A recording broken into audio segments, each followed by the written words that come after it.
Testing 1 2 3. Testing 1 2 3. This is Radio Free Mormon on the air, broadcasting behind enemy lines. Tonight, I am very excited to have on the show with me Dr. David Bokovoy. David, how are you doing? I am so well, RFM. Thank you so much for hosting, and I am thrilled to spend the morning with you. This is awesome. Well, thank you so much. By the way, I just want to let our listeners know how this came to be. A couple, maybe 3 weeks ago now, you had reached out to me by way of private message on Facebook and suggested that we do an interview specifically related to the documentary hypothesis as it relates to the Book of Abraham. Now, what on earth prompted you to reach out to me to do this interview? This is great. It's a great question because I used to blog regularly and was involved with a number of different podcasts, and I have not done anything along those lines for quite a while. But I guess it was first listening to the podcast that you did with Brian Hoglid on the Book of Abraham, and then I spent all 15 hours or whatever the total amount ended up being with Dr. Rittner, listening to his podcast, and it just, I just caught on fire again with my passion and interest for this subject. So, honestly, you did such a fantastic job with all of that, and there was such a wonderful dialogue that was taking place as a result of it. I thought, it'd be fun to jump in and share how my background in terms of biblical studies pertains and relates to this topic that you've been addressing. Well, it was a thrill for me to have you reach out to me because although we have never communicated directly or indirectly before, well, I suppose maybe we did on a message board a number of years ago when I was under the name Consigliere and you were under the name Enuma Elish. Mm-hmm. Yep, this is true. We actually do have a long history in that sense. We both were active apologists on the old FAIR board, even before it was Fair Mormon, right? Just the old FAIR boards, defending the faith and having conversations with critics. But that was right at the beginning of everything. And when you say at the beginning of everything, what do you mean? I mean the beginning of everything in terms of the way that that Mormonism would fundamentally change because of the information accessibility provided by the internet through podcasts. John Dehlin was just getting Mormon Stories up and running. I remember him going on the FAIR board right when he was starting the podcast and asking for apologists to come on and his show and discuss their belief in the historicity of the Book of Abraham, the Book of Mormon. It was just kind of at the beginning of how things would, I think, really change with the democratization of information that social media would provide. Was this around 10 years ago? Even earlier than that, right? Maybe 13. Yeah, probably. I'd say, yeah, no, it had to have been, let's see, because I finished my dissertation finally in 2012, and it was long before that. So, but yeah, I do remember those days, and I remember interacting with you and being very impressed with not only your ability to discuss complicated issues in a manner that made it easy for people to comprehend, but in the way that you would, even as an apologist, address and respond to critics like Dan Vogel and Brent Metcalf and others that were on those same boards as well. Those were a lot of fun times. I remember those. I do want to give my audience a chance to know a little bit about you. I think that probably the majority of them will know who you are and be familiar with you. But could you tell us a little bit about your story? I know that you are a scholar, specifically in Bible studies, and you've done a lot of study in regard to that. I've read a number of your articles. I even had a book that you co-authored with John Twetness. And I think that was called Testaments. Is that correct? That's correct. Links between the Hebrew Bible and the Book of Mormon. It was like a collection of mini essays, as I recall. Yes. Sure. I was just very briefly, I was born and raised in San Diego, California area. I was born into a family that was very devout and active in the LDS faith.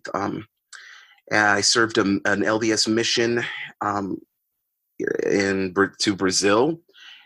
Came back and followed my girlfriend up to Utah because she was a student at BYU. We were married 2 months after I got home from my mission. And I had been a terrible student in high school, so there was no way I was going to get into BYU or any other four-year institution. Fortunately, BYU was in close proximity to a Utah Valley Community College, and I started there realizing that I needed some type of background that would provide some financial stability for my new wife and our family that we were creating. And so I began taking my studies quite seriously. From there, I transferred to BYU, majored in history, minored in Near Eastern studies, and then I went to Brandeis University, a non-sectarian Jewish institution, for my master's degree in Jewish studies. And then once I was involved with that, it became very clear to me that I wanted to be involved with LDS church education. So although the intent was to continue from the master's directly into the PhD program there in Hebrew Bible, I took a break. I went to work for the LDS church in 2000 and started teaching seminary in Grantsville, Utah, of all places. And did that for 4 years and then went back to Boston as an institute teacher, working on my PhD. And as I already shared, I finished that finally in 2012. I spent 18 years of my life as a full-time employee for CES, or the Church Educational System. I left a couple of years ago for reasons we can get into later if we want to discuss. But now, currently, I am the academic director of prison education for Salt Lake Community College, which means that I literally run a college campus inside the Utah prison system. Well, let me tell you that I share a great fascination and excitement about biblical studies. And of course, with my background, like your background, as those relate to specifically LDS scriptures as well. But the Bible, the Old Testament, the New Testament, I know this is something that you have pursued and it's something you're very excited about too. Let me just share with you and the audience a story. I told this to you yesterday on the phone, but back in 1979, I just joined the church. I'm about ready to go on my mission to Japan at the end of 1979. And a fellow comes through town and he makes a presentation at the Stake Center on the Dead Sea Scrolls. This was something that was huge at the time, though I didn't know anything about it. I just joined the church. I have no particular religious background before joining the church. And he comes in and gives a slide presentation. He tells the entire history of the finding of the Dead Sea Scrolls in the first half. And by the way, this entire Stake Center was packed with Mormons who were all interested enough to go there on an evening for a separate meeting, in addition to all the other meetings that Mormons have to go to. But it was packed in the Stake Center. I don't know if the overflow was filled as well. I was not in the overflow, but we were all seated cheek to jowl. And it got so hot in the Stake Center just from all the bodies that were present. But he gave a break. There was an intermission. It was like Gone with the Wind. This presentation was so long. He gave a break. We all went outside, cooled off some. We talked. We're very excited. We go back in. Absolutely everybody stayed for part two. It was once again packed.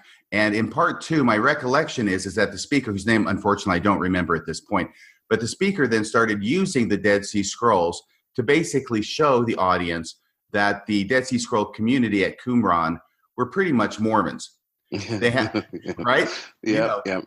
They had the same Mormon teachings. They had the same Mormon organizational structure. It was a big deal that I recall that there were leaders in groups of threes over the congregation, and that was seen as to be a huge bullseye.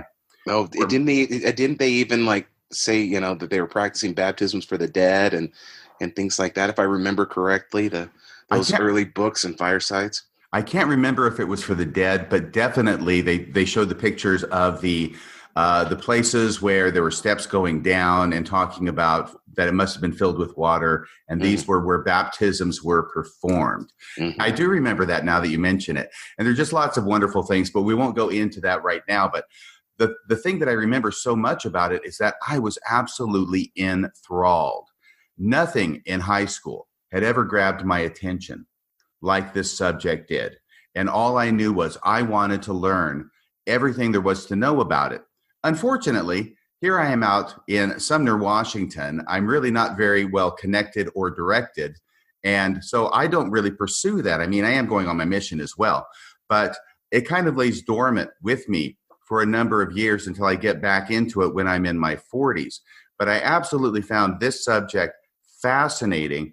And I understand that you do too. And I'm wondering if you had a similar catalyzing experience in your past that led you in this direction. Oh, and I can connect so well with that that story that you shared, and I remember being influenced by similar firesides and books growing up. It's just kind of my personality, and I think we're kindred in that sense. Is that when I become passionate about something, I pursue it, 100%. I'm not a I in fact, to the point that I usually am so focused and driven on things that I tend to burn people out around me. And it can be something as silly as, Halloween decorations or barbecue. But in my life, it certainly, I was just absolutely captured by biblical scholarship and ancient Near Eastern history. And, that was really, going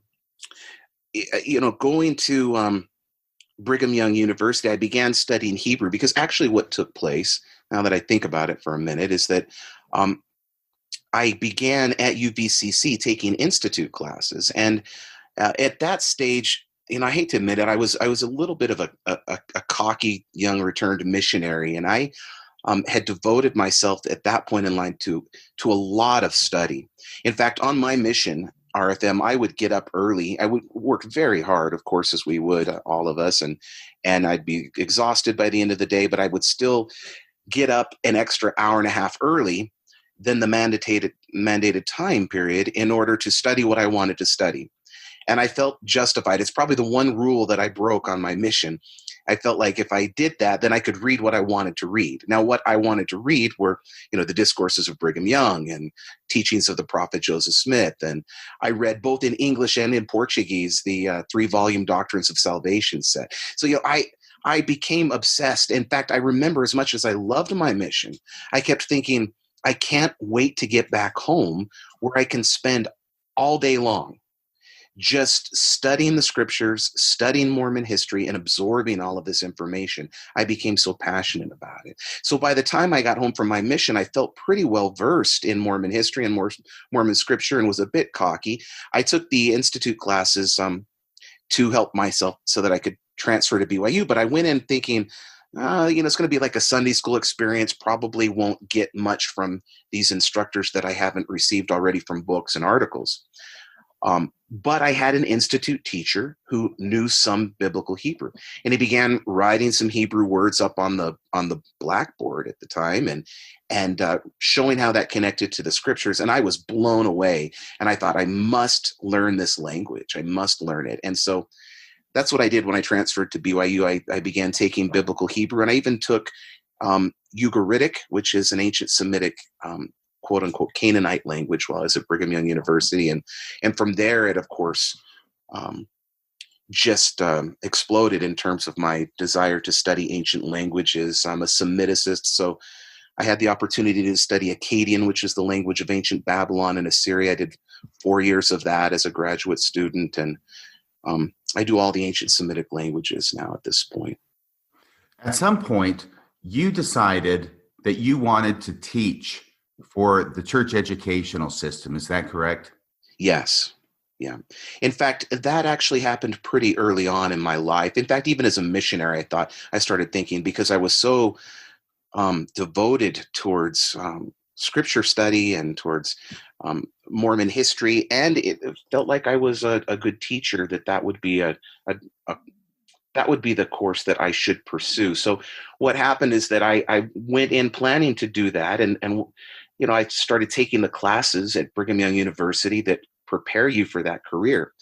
And the first class that, at least at the time, that you would sit in, I remember the instructor would actually break down the numbers, and he would talk about all of the in-service programs that are operative throughout the United States, up at the U of U, at obviously Brigham Young University, and how many people begin the process of studying to become a seminary teacher for the church.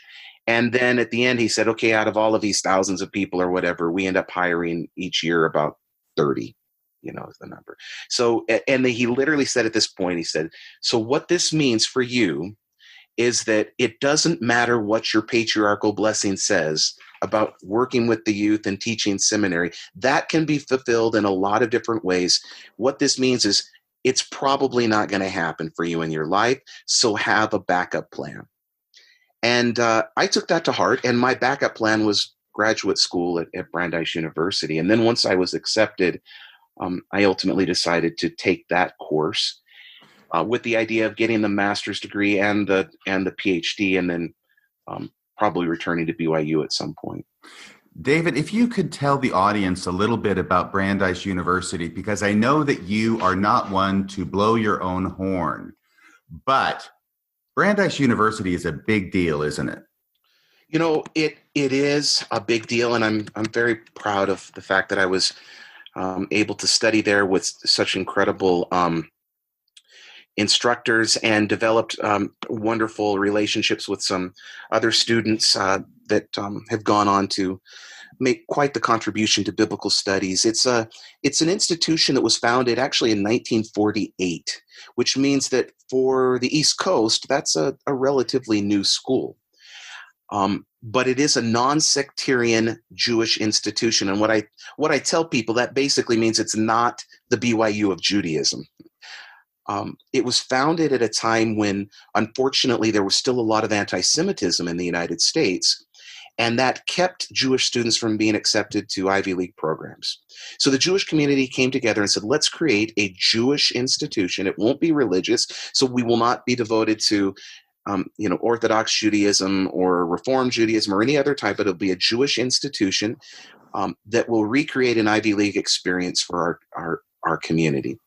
And because Judaism is a religion that has historically placed so much emphasis upon scholarship and the development of the mind as a religious quest, immediately Brandeis was able to attract famous Jewish scholars, researchers, professors to come to the institution, and it became a very important institution, certainly for what I wanted to study, which was, in fact, Hebrew Bible in the ancient Near East. And at that point, when you applied there, you had already received an undergraduate degree at BYU? I had almost finished my undergraduate degree in history and Near Eastern Studies at BYU. Almost had finished it, yeah. Okay. So I'm guessing you got pretty good grades. Yeah, I did well. I did well, which is surprising because I said I barely graduated from high school, but it was really this that's one of the reasons I'm so grateful for the LDS mission, is that it taught me how to study it. I learned how to communicate more effectively, and it certainly helped me to mature to an extent that I could pursue education and follow the career that I did. Did you receive any advice from people or professors at BYU regarding the advisability of your going to study at Brandeis? Absolutely. In fact, the first counsel that I was given was from one of my Hebrew professors, and I'd already accepted the offer at Brandeis when he approached me and said, David, I think you should avoid going to Brandeis. And at that stage, RFM, I'm like, well, it's a little late in the game now at this point. But he then followed that up with the statement that you will be studying with an excommunicated Mormon. And he is the only non-Jewish professor that they've ever hired for their Near Eastern and Judaic Studies department. Now, he said he will not be unkind to you. He's a very kind person. But it's clearly a reflection of how critical Brandeis is in their approach to the Bible that they would hire this man. And as a believer, you will not feel comfortable in that type of environment.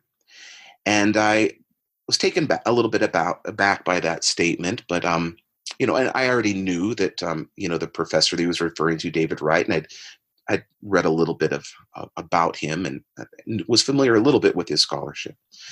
And I remember turning to my Hebrew professor at BYU and literally saying the words, "Well, thank you for your concern. I will never buy into something like the critical model of the documentary hypothesis to understand the opening books of the Bible. But I do want to understand," I told him, "how scholars interpret this material." And so away I went. Now later, I was also approached by one of my former religion professors at BYU. And he said to me, he said, "David, I think it's wonderful that you're going to Brandeis, but don't study the Bible. Don't focus on the Bible. Choose something on the side of Near Eastern studies to have as your academic focus. Do comparative Semitics or focus on Akkadian or becoming a Syriologist. Do something along those lines," he said, "because we've never had a member of the church pass through a critical biblical studies program and come out with his or her testimony intact." And I dismissed that as well because I was very devout, but I wanted to focus on the Bible. It was where my passion lay. So that was the counsel that was provided, and I obviously ignored it.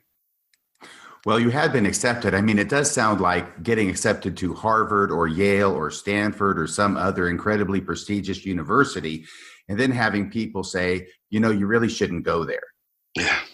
Yeah, it was, and I understood and appreciated their concerns, but I felt that God had opened the doors for me to have this unique opportunity, and I felt that my role should be to bridge those two worlds. We talked about a minute ago how this was kind of at the beginning of things in terms of social media and the explosion of information that would be accessible to people. And I thought, well, my job is to go in and show that you actually can study these things, understand them, and still be a devout believer. I felt like my responsibility, based upon the doors that had been opened, was to not only show that, but to, not that I would have all the answers, but that I could help people that were encountering those types of arguments retain their spiritual and religious convictions of Mormonism. So I certainly felt like it was something that I was supposed to do, and that was my path that God had chosen. Well, let me jump ahead a little bit because I think you were right about one thing and maybe wrong about another, as we've discussed. But you did go through Brandeis. You did graduate from Brandeis. And what degree did you have when you graduated there? So first I did the master's degree in Jewish studies, and then I went back 4 years later for the doctorate in Hebrew Bible and the Ancient Near East. So jumping ahead, you actually did graduate, I think, both times from Brandeis University and still had your testimony, correct? Yeah. You were still a believer in Mormonism. Absolutely. Absolutely. Now, that's not to say that I had not passed through some dark times of faith crisis and whatnot. I mean, I remember there was a time when I was, towards the latter half of my doctoral program out in Boston, and I was teaching institute at Harvard and MIT and Wellesley, and loving my interactions with the students. But at the same time, I was struggling spiritually because I just trying to reconcile and figure out how to bring these two worlds together. It was more difficult than I anticipated. And I remember my dad came out from California to visit me and knew that I'd passed through some struggles. And my parents had always they're wonderful people, and they'd taken so much pride in attending my, BYU education courses. And I would get to travel around in the early years for the church's Know Your Religion program, and sometimes go to California, and they would come and they'd sit and they'd watch and experience a lot of pride as parents to see what I was doing with my degrees and whatnot. And So he was concerned, and he came out to see me, and he said, he said, David, I understand. We had this really beautiful conversation in the car as we were driving in Boston and downtown. And he said, I understand. I believe what you're going through. For so many years, you felt that you could, through your education and scholarship, prove that the church is true. And now you can't do that. And that's got to be very difficult for you. And I was very open to him. And I said, oh, Dad, I wish that was the challenge that I'm facing. It's that my scholarship proves that it's not true, at least not in the way that I have always assumed. And that's much more difficult to handle and to address. And my dad is a convert. In fact, you share a very similar background. My dad's an attorney and a convert to the church, and a very open-minded man, a very kind, loving, gentle man. And he just sat there for a minute and said, "You're right. That is much more complicated than I realized." And what I hear you saying, correct me if I'm wrong, is that what you'd come to realize is that maybe what Richard Bushman would call the dominant narrative. Yes. Is not true. Yes. Yes. And that's not to say, now I still was a believer. I mean, I still was, but I just was, it's difficult. So I realized early on, RFM, that with my passion for Mormon scripture and Mormon history, that I would have to continually shift my paradigm to accommodate new information that I was obtaining through my studies. I realized that shortly after my mission because, I was exposed to some challenging things, and it was exciting and thrilling, but disturbing at the same time. So I'd been doing that my entire adult life, and so it was, although challenging, I still was absolutely committed to the church and to a belief. I just needed to find a way that I could reconcile it. And that's in part why I wrote Authoring the Old Testament, because it was a reflection of how I had made that critical scholarship work with my devotion to Mormonism. I want you to know that I have at least the first volume in that, what I believe is a 3-volume series. I read it in 2016. I marked it up. I loved it. I went back and reread some of the parts in it, especially relating to the book of Abraham, which we'll get to in the subsequent part of this interview. But yes, I can see exactly what you're talking about and writing how you manage to reconcile things for yourself. And this is definitely not dominant narrative stuff. Yeah. It's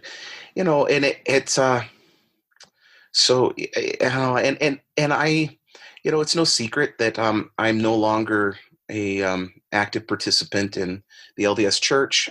I left CES, and I can't imagine ever returning to church other than to support loved ones and family members when they might be there. And it's. I can't remember where I was going with this, but my point being is that, it has been a journey for me. But I'm still, despite the fact of where I am as someone who no longer believes in an interventionist God, and I don't believe in an afterlife. My goal is spiritually is to try and make heaven on earth for humanity and my family.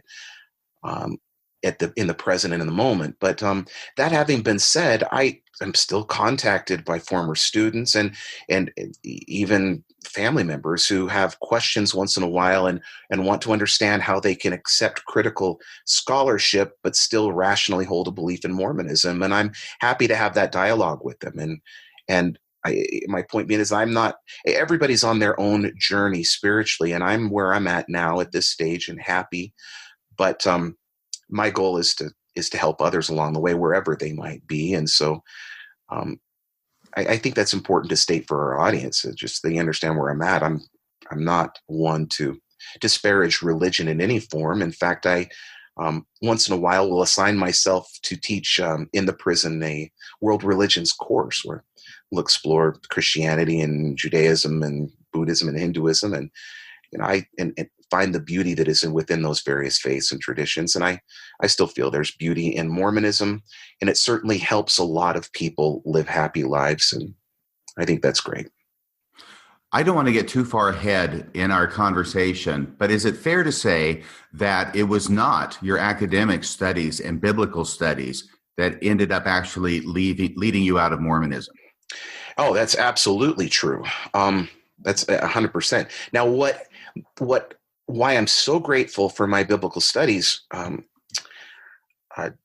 that I pursued, is that they gave me the tools to be able to critically assess religious text and even statements that were coming from religious leaders in the church, and to be able to handle it and process in a way that I felt comfortable in in having a disagreement or a difference of opinion on. And so my critical studies gave me the tools necessary to be able to handle that challenge, but they were not what led me in the direction. No, it was for me. They were social issues. I could never feel the same about the church after 2015, in the November policy that was issued when the church made it so that the children of gay families could not be baptized. That was absolutely devastating to me. I remember I'd become an ally at that time, and had helped a lot of my students who were LGBTQ find ways that they could find a spiritual home in the church and in Mormonism. And I felt very passionately about that. And so when that policy was issued, it was devastating to me. I remember that following Sunday morning, as I prepared for church, and I was all alone and sitting in our living room, and I broke down like just weeping, just sobbing. And I'm not one to cry, certainly to that extent, very often in my life, but it was just so painful to me that the church would go in that direction. And I immediately approached my administrators in church education, and I said, I got to put this in language that you understand. I know with every fiber of my being that this policy is wrong, that it's not of God. I still support, and I want to help, and I want to sustain, but this is not right. And they appreciated the honesty, but then they were left with, well, what do we do with you now? And I said, I don't know. And so, in their defense, those men that I interacted with were very kind and tried to help me process that, and in a way that so I could keep my job, which I wanted to do, but at the time, so it was a very difficult period for them and for me and for my family. It was shortly after that one of my children came out, my daughter came out to us as a result of that. It was after the 2015 policy, and that really she told me that my openness and how painful this was for me gave her the courage to come out and to us as a family and to the world as a gay person. And now I have 4 children. 2 of my children are gay, and one of them is with a transgender partner. So we have a lot of beautiful diversity in our family, and I wouldn't want it any other way. It's a wonderful thing. But that was a big issue for me, and I'd always been, to be quite frank, I'd been more disturbed by those issues with the church, and of course our treatment of African Americans historically, and also with the way that women are treated as second-class citizens institutionally. And so they were social issues for me, and I had found ways of just making critical scholarship work as authoring the Old Testament illustrates, but those were things that I couldn't. I just felt too passionately about it. So it those issues took me in the direction that we now find ourselves as a family. And that is largely out of the church, correct? Yeah, my wife stopped attending while I was still teaching, and that made it a bit difficult. But and for her journey is her own. I mean, she was troubled by those things as well, but there were historical issues and polygamy and things like that that had caused concerns for her throughout her life. So she stopped attending, and that made my relationship, and I fully supported that, but it made my relationship with CES complicated for a little while.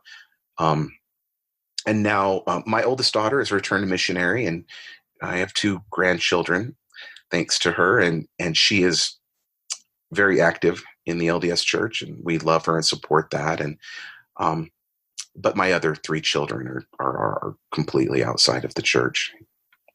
Can I take you back now to Brandeis?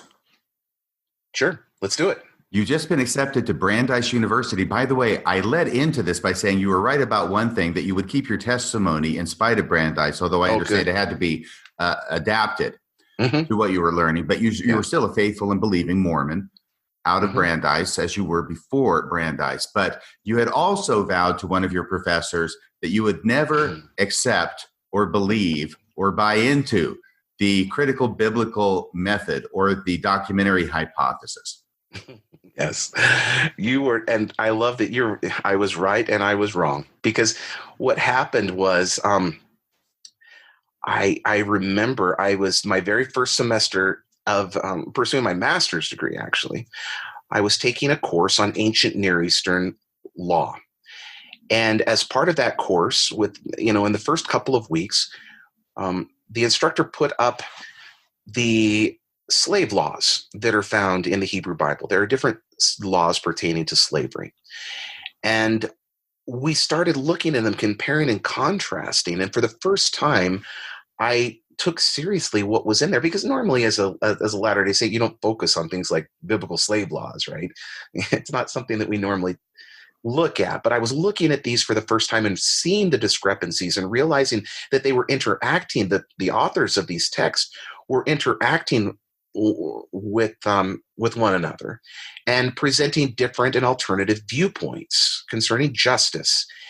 And it was just so obvious and clear. And from there I thought, okay, so these are different sources that appear in the Pentateuch, or the first 5 books of the Hebrew Bible. And once you open that door, you realize, okay, so there are different sources. Well, that is in essence all the documentary hypothesis is. It's the recognition that these 5 books, Genesis through Deuteronomy, have different sources in them that were created by different authors at different time periods, and sometimes tell the same stories over again and repeat them as doublets, and sometimes they intentionally contradict one another. And so immediately within the first couple of weeks, I'm like, oh, well, that's the documentary hypothesis. It explains the data more clearly than any of the traditional models. And so it's just obvious.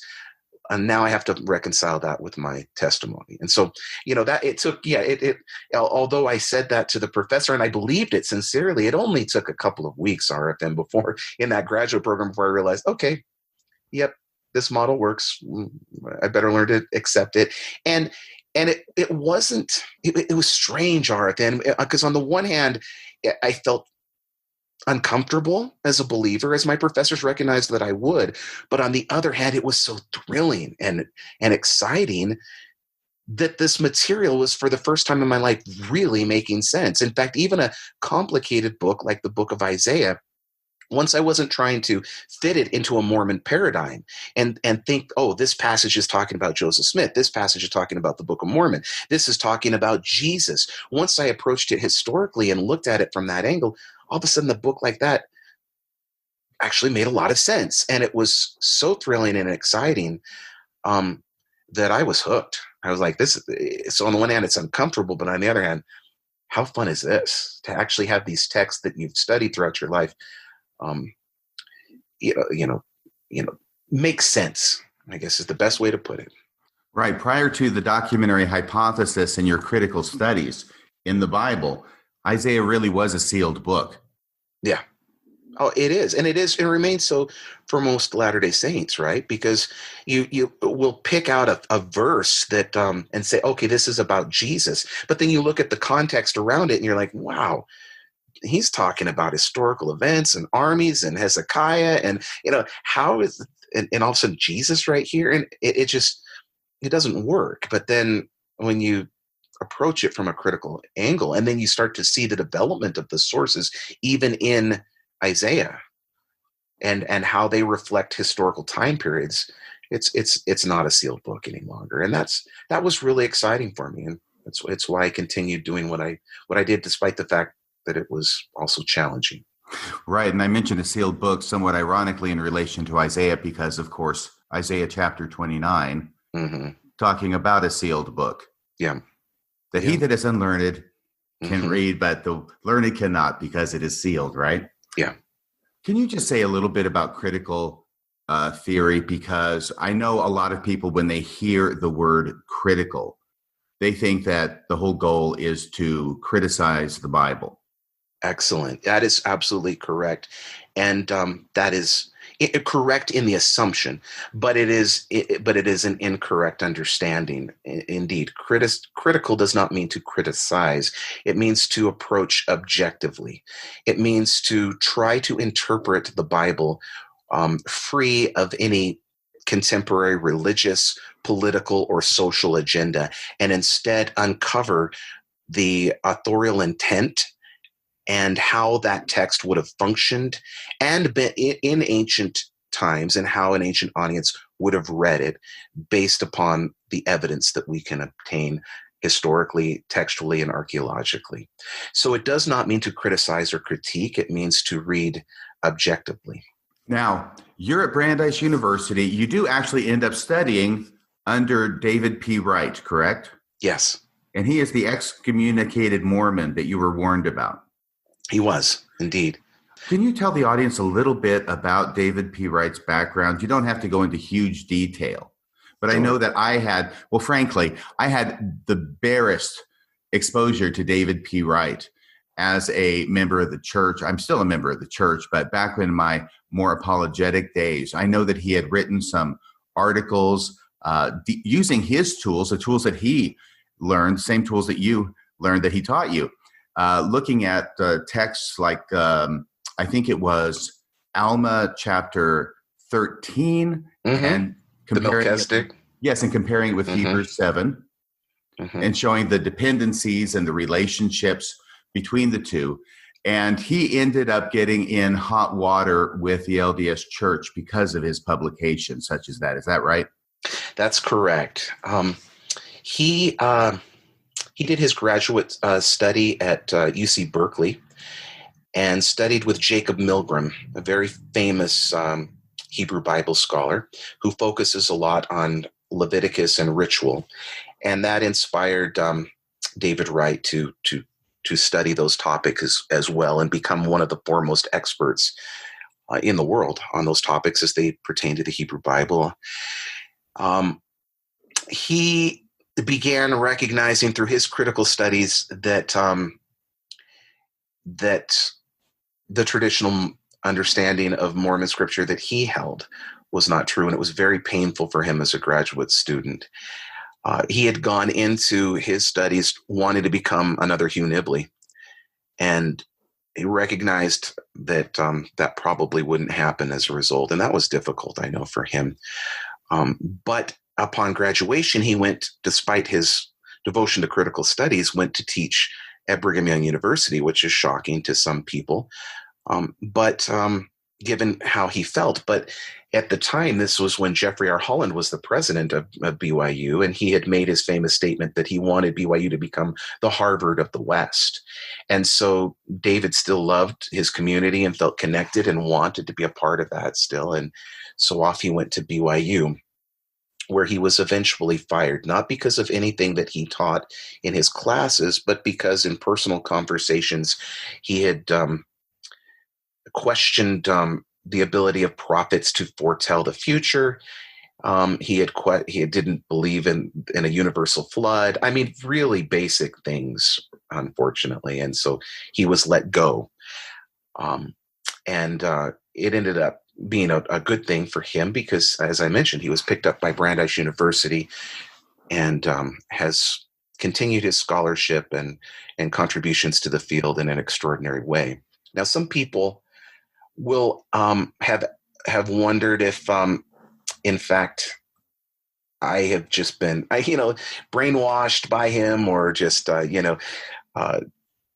just uncritically accepted the models that he presented to me as my professor that I studied with, and nothing could be further from the truth. In fact, we studied. So I studied with him for 2 years with my master's degree, and then did another 3 years of coursework for my doctorate, and then of course there are their comprehensive exams, and I worked with him on my Northwest Semitic comprehensive exam, and then I specifically chose David to be the advisor for my dissertation. He's obviously had a huge impact upon my life, and I hold him in high esteem. But despite all of those years studying with him, honestly, RFM, I would say that the times that we discuss things like Mormon scripture, or I could probably count on one hand, and that we're talking 3 or 4 times in all of those years, because it just was not our specific focus. I was there to study the critical models on the Hebrew Bible and to learn languages and skills that he offered, and we developed a friendship. And there were times when we had those discussions, but they were very rare. I certainly didn't just buy into the same models that he held and espoused, or that my other professors had. But what happens is that almost everyone who goes into biblical studies, regardless of what background they're coming from, they come from a traditional conservative believing background, whether that's Mormon or evangelical or even Jewish. But when you sit down and start to run the data, and you see it, and you just inevitably recognize that it is the critical models make greater sense of the evidence, and it ends up affecting the people that study there, which is why the advice that I was given by those professors at BYU is not unique. It's actually the standard that has been used for many years in conservative evangelical seminaries, for example. Evangelical scholars will go through and they will study the history of scholarship, and they'll focus on that, or they'll focus on Semitic languages, and then they return to their respective faith communities and are hired and present themselves as Bible scholars when they have never had to engage these issues carefully and critically. And that way they escape it. And that's why you'll see some very smart, very gifted scholars of Egyptology or Assyriology or various topics that still espouse traditional conservative viewpoints at not only BYU, but evangelical seminaries as well. Well, it seems to me such a huge missed opportunity with David P. Wright, as you mentioned, the only non-Jewish professor. Is it of a certain subject at Brandeis, or the only non-Jewish professor at all? Oh, the only non-Jewish professor in the Near Eastern Studies program, the Jewish and Bible Studies program that was offered there. I mean, and that was at the time. I haven't kept up on things, but it's quite the honor for him. Yes, he's a huge deal. Yeah, absolutely. And Brigham Young could have. They had him. They could still have him. They could.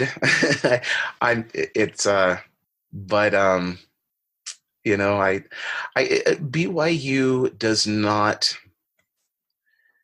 And I'll just say this: they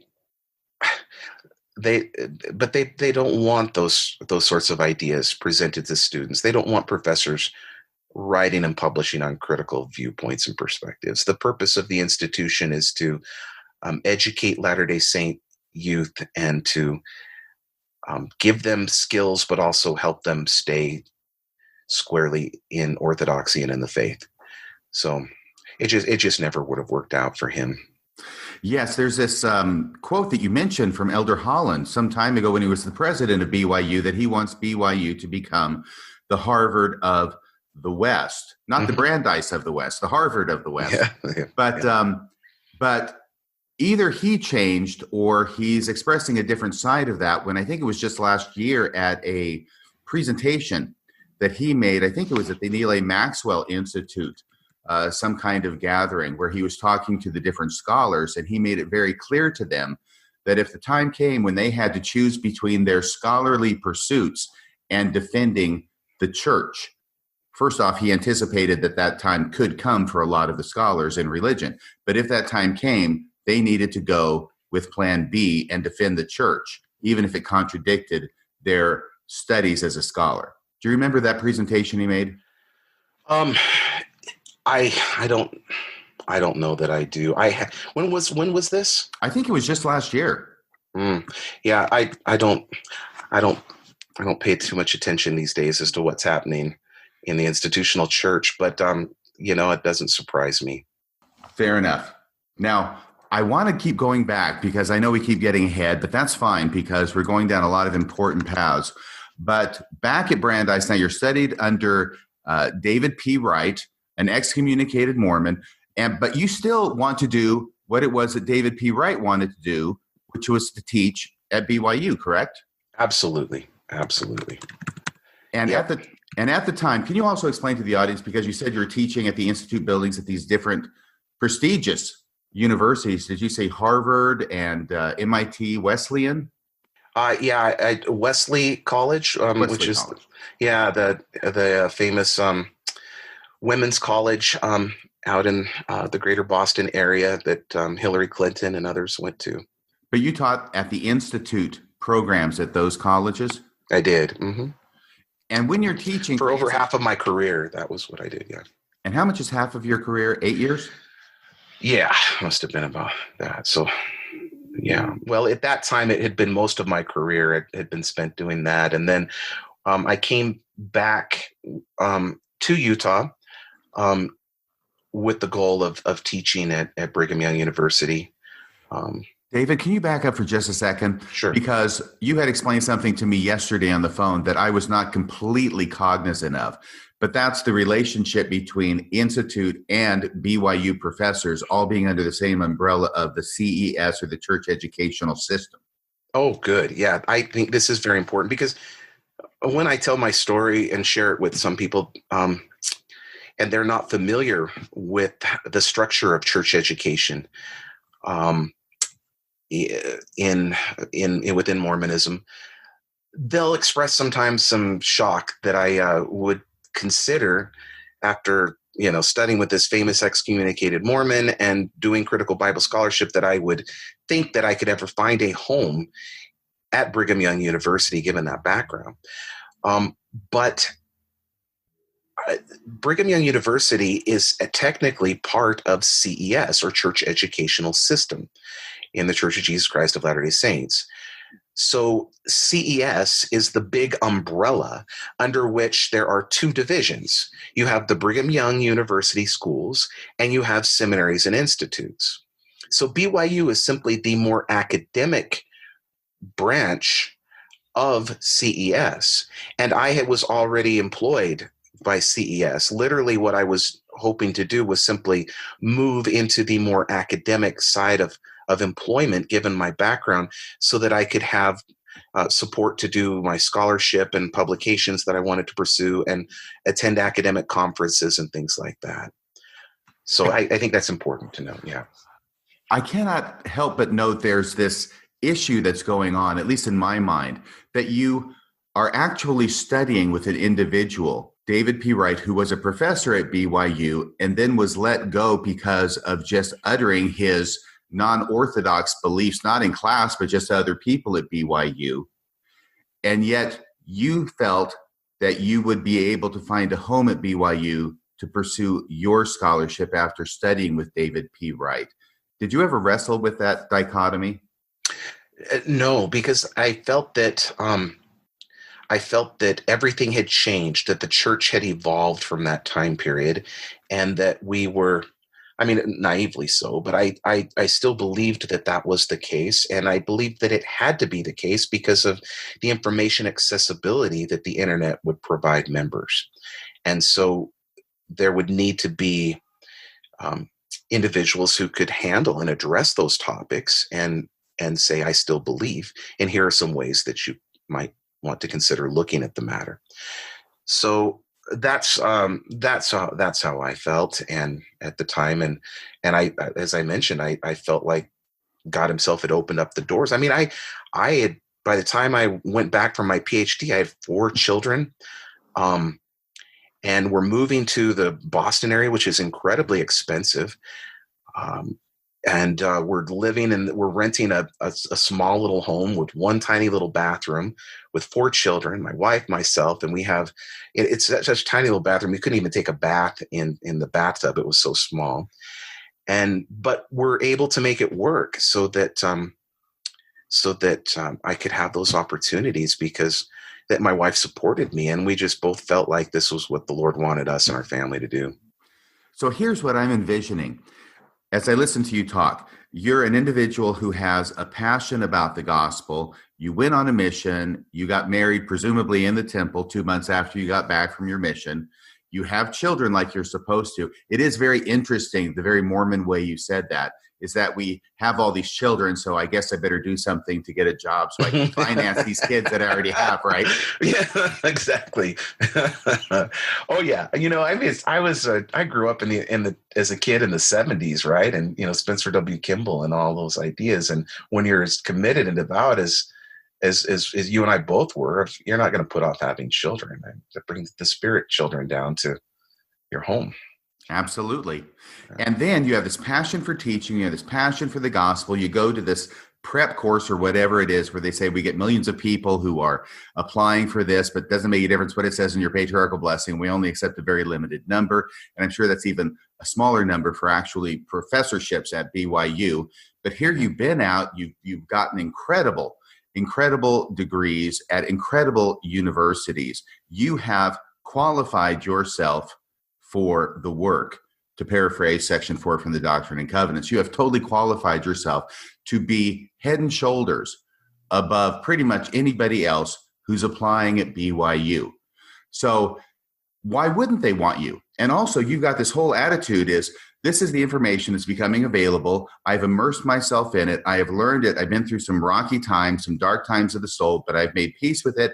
And I've got stuff that I know that I can contribute, that will be valuable, that will help members of the church in an academic setting such as BYU when they inevitably encounter these issues for themselves. Yeah, thank you. That's a very kind way of articulating it, but it's it's a good summary of how I felt. And I felt that my goal was to build a bridge between these two disconnected worlds. And so I did. When I applied to BYU, and I mentioned this yesterday, for the position of in ancient scripture, I had David Wright write a letter of recommendation on my behalf, and the other letter of recommendation was submitted by Bill Hamblin, the very famous Mormon apologist. And for those who know Mormon studies and its history, that's quite. I intentionally chose that because it was a reflection of who I was. Bill Hamblin and I were actually very close friends. I studied with Bill as an undergrad at BYU, and he's passed away now. And to this day, I love the man quite deeply. He meant a lot to me in my life. And we had a little bit of a falling out at the end as I began to be more open with my critical views online and things like that, and my criticisms of Mormon apologetics. But I always still very much loved the man, and he wrote that letter of recommendation together with David Wright. And again, going back to what I was saying, those who understand the history of that will recognize how extraordinary that was, because Bill Hamblin and David Wright argued back and forth in print, in Sunstone, about the legitimacy of historical criticism and how one could reconcile that perhaps with Mormon scripture. So the two of them had been butting heads for quite some time, but it was a reflection of the relationships that I had cultivated and where I was at in terms of trying to harmonize these two dissonant worlds. Right. It's almost like these two letters are physical documents that show your ability to build this bridge. I hoped so. In fact, I got my computer because we're recording this laptop. So I just pulled it up. Would you be interested in hearing Bill Hamblin's letter that he wrote on my behalf? I would love to. Because he sent it to me, which is unusual, but he did. It was in April 2011. He wrote, "Dear Search Committee, I am writing to recommend that David Bokovoy be hired by your department. I have known David for 15 years, since he was a student at BYU, and have followed his work and progress closely. I feel I am in a good position to evaluate all aspects of his character and professional capabilities. First, I want to emphasize that David is a fine Latter-day Saint. In his personal life, he exemplifies those qualities of compassion and faith that are the hallmarks of disciples of Christ. I am confident that he will serve as an excellent role model for discipleship for our young BYU students. His decade of teaching with CES, culminating with his position as CES coordinator for the Boston area, confirms my assessment. Second, I've had the opportunity to watch David in a wide variety of classroom situations, institute classes, education week, and professional papers at conferences. Quite simply, David is a master teacher. He is master of both the subject matter with his in-depth knowledge of Scripture and LDS doctrine and of teaching methods. His classroom demeanor and performance and his relations with students are superb. Finally, David's scholarship is also first-rate. He has published a number of LDS-related articles on ancient Scripture with the Maxwell Institute and with Religious Education. His publications are always insightful and enlightening. He is also published in the Journal of Biblical Literature, the flagship journal of biblical studies. He has thus demonstrated that he is able to speak both the language of faith and the language of scholarship in his research. There are many professors who are great teachers and many others who are great researchers. David is both. In conclusion, I strongly and without any hesitation or qualification recommend David Bokovoy for a position in your department. He is exactly the kind of candidate religious education needs. Sincerely, William Hamblin, Department of History, BYU. That's a great letter. Isn't that beautiful? It means a lot to me even to this day as I think back on my relationship with him and those feelings. And it makes me feel emotional even just to reread it, because even though I'm obviously in a different place now, such kind sentiments. And I was very grateful for that. Well, that seems like quite the entree for you to be hired. Yeah, I certainly felt so. I felt like it was just a done deal because traditionally, because BYU is under the umbrella of CES, when institute teachers actually pursue a doctorate, regardless of what topic it might be, they are almost immediately picked up by BYU and brought into either ancient Scripture or the church history and doctrine department to teach. So I felt like, yeah, with I taught at BYU for 2 years, and my student evaluations were above the departmental average, which was already quite high. And given the scholarship and things that I had pursued, I did feel like it was just inevitable. So when that did not happen, it was devastating to me to beyond words. It was as if somebody in my life had passed away or died. David, so you're teaching at BYU for 2 years before you apply for the professorship? Yes. Okay, that was one thing I didn't quite understand. Yes. So you've already got 2 years under your belt. You've got these great reviews. You've got the letter from Bill Hamblin. Mm-hmm. And then it doesn't happen. Can you tell the audience about that? Well, what happened was that, I was approached first by Kerry Muhlestein at the time, and asked to come into his office and have a conversation with him. And he wanted to know about my feelings regarding the book of Abraham, the book of Isaiah, and Bible scholarship. And he had some concerns regarding my approach to these matters. And I can't remember if he was like the assistant to the dean. I think he was at that time or something. But anyway, held an administrative position. So the fact that he had some concerns was my first sign of perhaps maybe things aren't going the way that I thought. And, it was kind. He was very kind to me. I don't mean to disparage the man at all, but it was very kind, and it's his responsibility and stewardship to address those concerns if they are there. So I didn't begrudge him for that. It was a little bit frustrating to me because, on a personal note, because actually I had been with CES longer than Kerry had.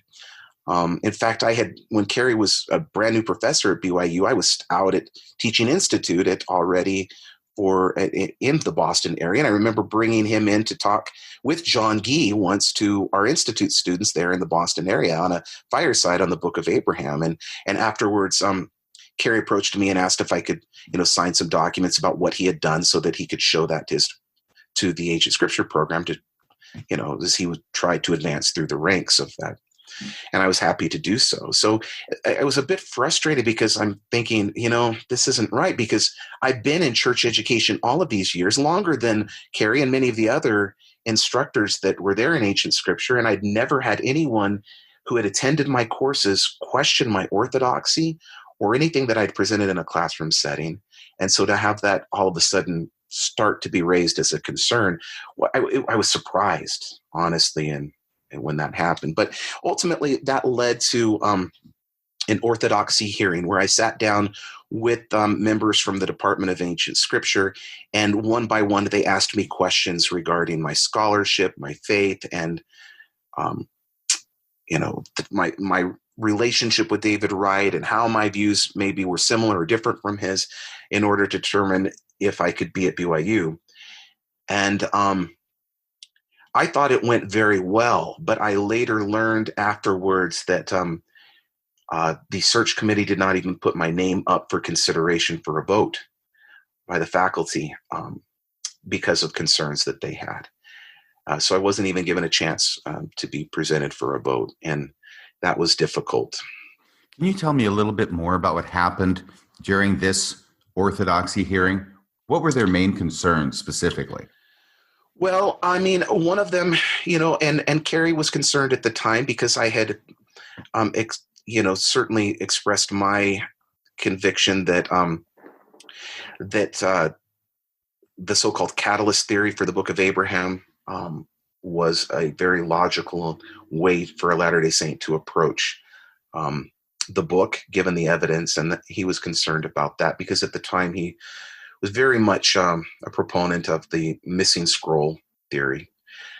And so there was that was raised. I remember I was asked the question by one of the professors who I considered to be a friend, and I had a very open relationship with. And in front of the whole group, he really caught me off guard. And he said, "David, if I Google your name and and Joseph Smith, the first link that comes up is you making the statement on a message board that Joseph Smith could be both pious fraud and prophet. Could you explain that dichotomy? Because that doesn't make sense to me."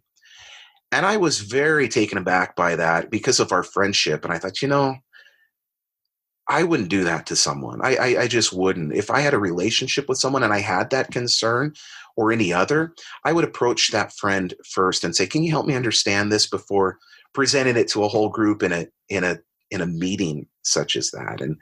And given our friendship, I was very taken aback. And my response to that was, "Well, I'm not sure exactly what you're talking about, but I had many conversations with Dan Vogel, and that's the language that Dan uses.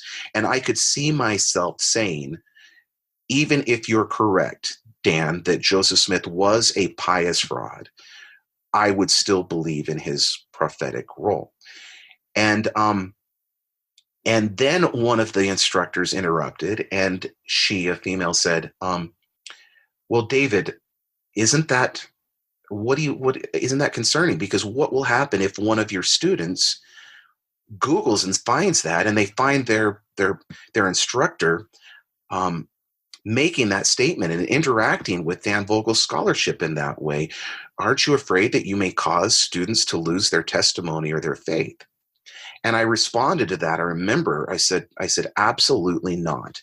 What that will show is that their professor is intimately aware of the critical theories regarding Joseph Smith, and yet he still believes." And that, to me, would be nothing but a positive thing. On top of that, it will show that student that he or she does not need to fear engaging critical studies and models regarding Scripture, regarding Joseph Smith, and not be afraid of those things. That it's something that they can learn about and still stay squarely within the LDS Church. And that was my response to that. There was also a question that I recall. One of the instructors asked me the question, "Do you believe that God wants you to be at BYU?" I mean, how do you answer a question like that, RFM? You're an attorney, right? I mean, if I say yes, right, then it's like a Jesus trap question, right? Right. If you say, "Oh yes, God wants me to be here," then you're arrogant. And like, what a terrible thing to say is, "Oh, God has ordained me to be at Brigham Young University and to teach here." But if you say no, you're applying to a religious institution that feels very passionate about following God's will. So, you're damned if you do, damned if you don't. I'm like, what a terrible question to ask somebody. I didn't say that, verbalize that, but in my mind, I'm thinking that. And my response at the time was, I don't pretend to have direct access to the heavenly mind. I'm not going to speak for God and what he does or does not want to do. All I can state is that I believe God opened the doors for me to pursue this critical studies path so that I could help. And if I'm going to do that, I have to be at BYU, because no one is going to hire a biblical studies scholar to come and publish things about the Book of Mormon, or analyzing it through the lens of ancient scholarship, or what it might be, and things that I would like to do and contribute. So if I'm thinking it from that angle, then I will say yes, I believe I should be here, and that was basically my answer. Were you getting any kind of feel from the people who were asking you these questions as to how they were taking your answers?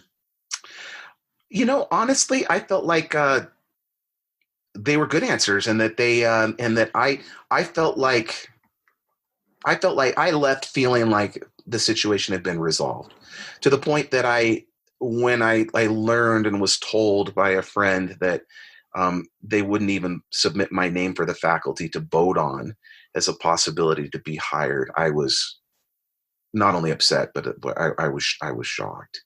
They tabled you in committee. Yeah. And it was, I sent an email, a couple of emails to those involved and the people in ancient scripture, expressing my disappointment and frustration. And I remember hearing back from one administrator, and his response to it was, what we're most concerned about, David, is that you were given this information on our internal hiring process. This is unacceptable. If we're going to move past this and have an opportunity, in essence, for you to be considered, is the way that I took what he was saying. We need you to tell us who gave you that insider's information.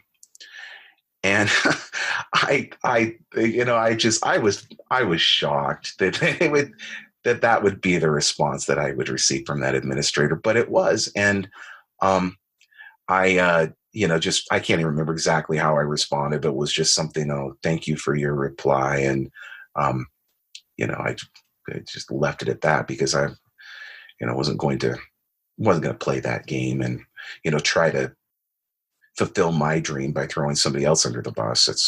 That's not the way I would ever behave. Right. And the way I read that situation is that was a false hope that was being given to you in order to try and get you to give up this person, because there's no way that just because you give up the person who gave you the insider information, that suddenly all the issues that they have with you and David P. Wright and your biblical criticism and Dan Vogel and Google suddenly go away and now we'll hire you. Yeah, exactly right. It immediately made me think of Alma chapter 11. What is it? Behold, these 6 aunties, which are of great worth, I will give unto thee.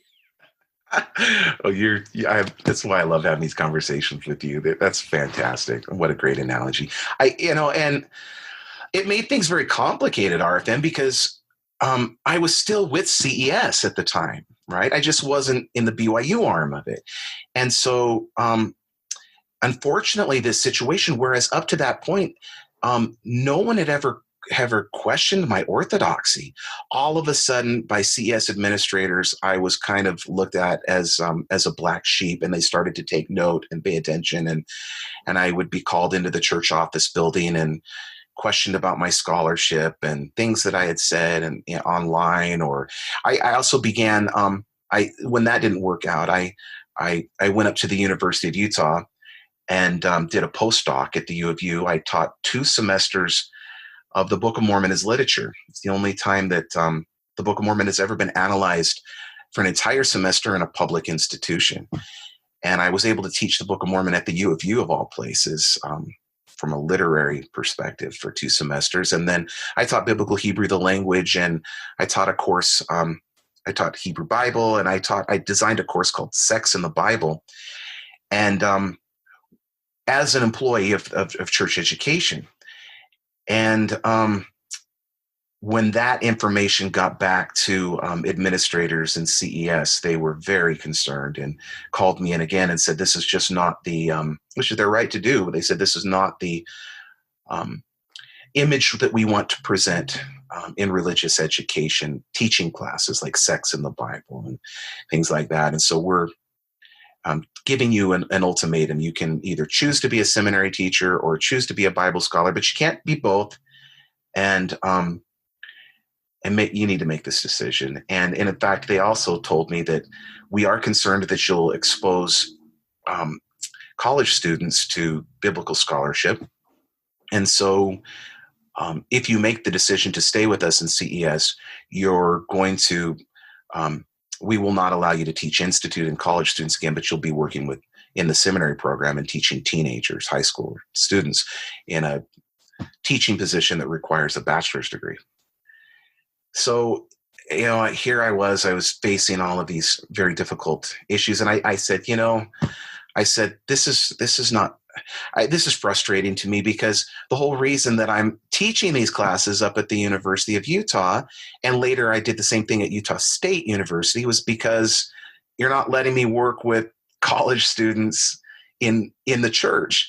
And I feel like this is what I did. It's the career that I pursued, and I have to justify my studies to my family and to myself, and use this degree. So when I'm stepping into a place like the University of Utah, I can't say, I'm going to teach a class on human intimacy in the Bible. That's something that would make CES people comfortable, but you're going to use the word sex, in the academy and things like that. And so a little bit frustrated by that, but they, this happened over and over again. And I do not begrudge these men that put me through that situation.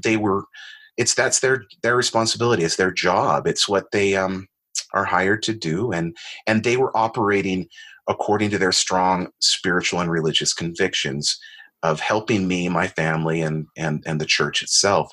But now, as I've stepped back, I look back on all of that RFM, and I realize, despite their good intentions, that was very emotionally abusive. What I went through, and it was a very difficult part of my life, which is why I'm so happy now to have disengaged from that. It's one of the reasons why I really stopped following not only stuff that was happening with the church, but in apologetics and even in Mormon studies for quite a while. I just disengaged because it was just too painful. So basically, when they gave you the ultimatum that they didn't want you to poison the college students, but the high school kids were fair game for you. Well, the idea was that I wouldn't feel as tempted with high school students to get into the mysteries, if you will. Right. But at that point, you said thanks, but no thanks. No, I didn't. I mean, at that point, I stayed. I mean, I really stayed. I still loved the church. I loved CES, and I spent my whole life doing this. And this was, I was already had moved my family out to Utah from Boston. So, I chose to be a seminary teacher, and did that. And I ended up loving it. I love helping people, and I've got a pretty playful personality. And so it, I enjoyed that experience, although my heart did ache that other opportunities weren't given to me. But it was not until the November 2015 policy where the first time I thought, I don't know that I can keep doing this any longer.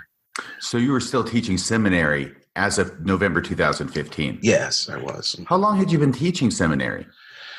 I don't know. I mean, I jumped between, I did, let's see, I don't know. And I'd have to do the math.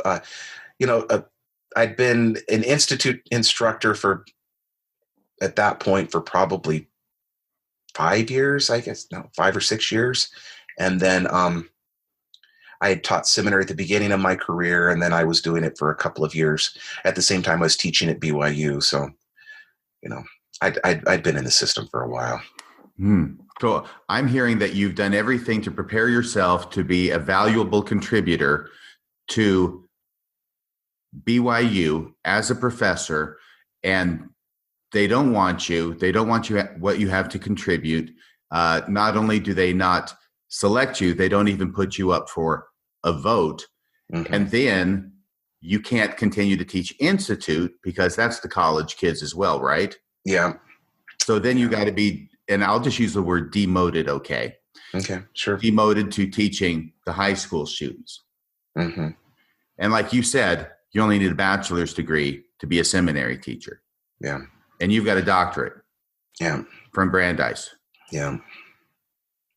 Yeah. And yet I just dug in and said, all right, I went into this to try and help people. And because of my love for LDS scripture. So I'm just gonna try and rock it to the best of my ability. And I did, and they were good years for me, despite the fact that I would be called into the church office building, like I've mentioned. Thank you for reminding me of that. I don't mean to interrupt, but I'm going to. No, you're good. Good. You've mentioned this being Mm-hmm. called into the office building to be talked to. Now, that I want to get into because I've never even been to the church office building. I've seen pictures of it, and I understand that there are important people in the church office building. But what does that mean when you were called into the church office building to be talked to about your teaching methods? What that means, it wasn't my teaching method. It was never for anything that I'd ever said in the classroom. I successfully navigated that bridge for years and years and years. So it was never anything that I taught. In fact, a student never raised any concerns about anything that I presented in the 18 years that I spent with CES. And all those men, and they're all men, well, there's one woman actually, but the men and women that I worked under during all of those years, directly under, either as principals or institute directors or whatnot, who knew me and had observed my teaching, there was never a concern on that. They were concerns about, like I said, some of the courses I was teaching at the U, or a post that I had made on Facebook that had been submitted to the church office building where I was talking about the historical Jesus, or things like that outside of the class that they were concerned about. So what is that like? I mean, forgive my interest, but you get a phone call, you get a letter, you have to go in, I expect you put on your tie and your suit to go to the church office building, and who do you talk to, and how does that go? You get CES administrators. I didn't meet with any general authorities over these issues. They were all CES administrators. And let me pause for just a second. I am trying to find. I think I know remember we were talking yesterday, we were talking about a letter that I had written. Mm-hmm. I do. I think I know what we're talking about, and I'm trying to find it. So just give me a second. Okay, you go ahead and you look, and I'm going to tell a story while you're looking, okay? Okay. Because this has to do with sex in the Bible. By the way, it strikes me as strange that on the one hand, Mormons are so hung up about sex as a subject, as illustrated by the situation you had with your course, the sex in the Bible. And yet Mormons, as part of their plan of salvation, conceive of exaltation in the celestial kingdom as being entirely rooted in the heterosexual sex act. So on one hand, sex is not only part of salvation, sex is what constitutes salvation and exaltation in a very real sense in Mormonism, and yet they get hung up about the fact that you're teaching a course titled The Bible and Sex, or Sex in the Bible. So that's one thing. Are you still looking? I am, and I don't know if I found it. I thought I could find it, but I don't know that I have it. Okay, I've got another story to tell. Okay, go ahead. Because I'm teaching gospel doctrine class from 2006 to 2010. This is from when I'm 46 to 50. And I start with the Old Testament, and I go through the full cycle. I end with the Old Testament. And during this time period, and a little bit before, I become immersed in Bible studies through the Learning Company and watching videos, basically auditing classes taught by Bart Ehrman, and I got fascinated by that. I bought a bunch of books that he had read, and I devoured those. I found them fascinating. And then I started getting into the Old Testament with a series of videos from a class taught by Amy Levine.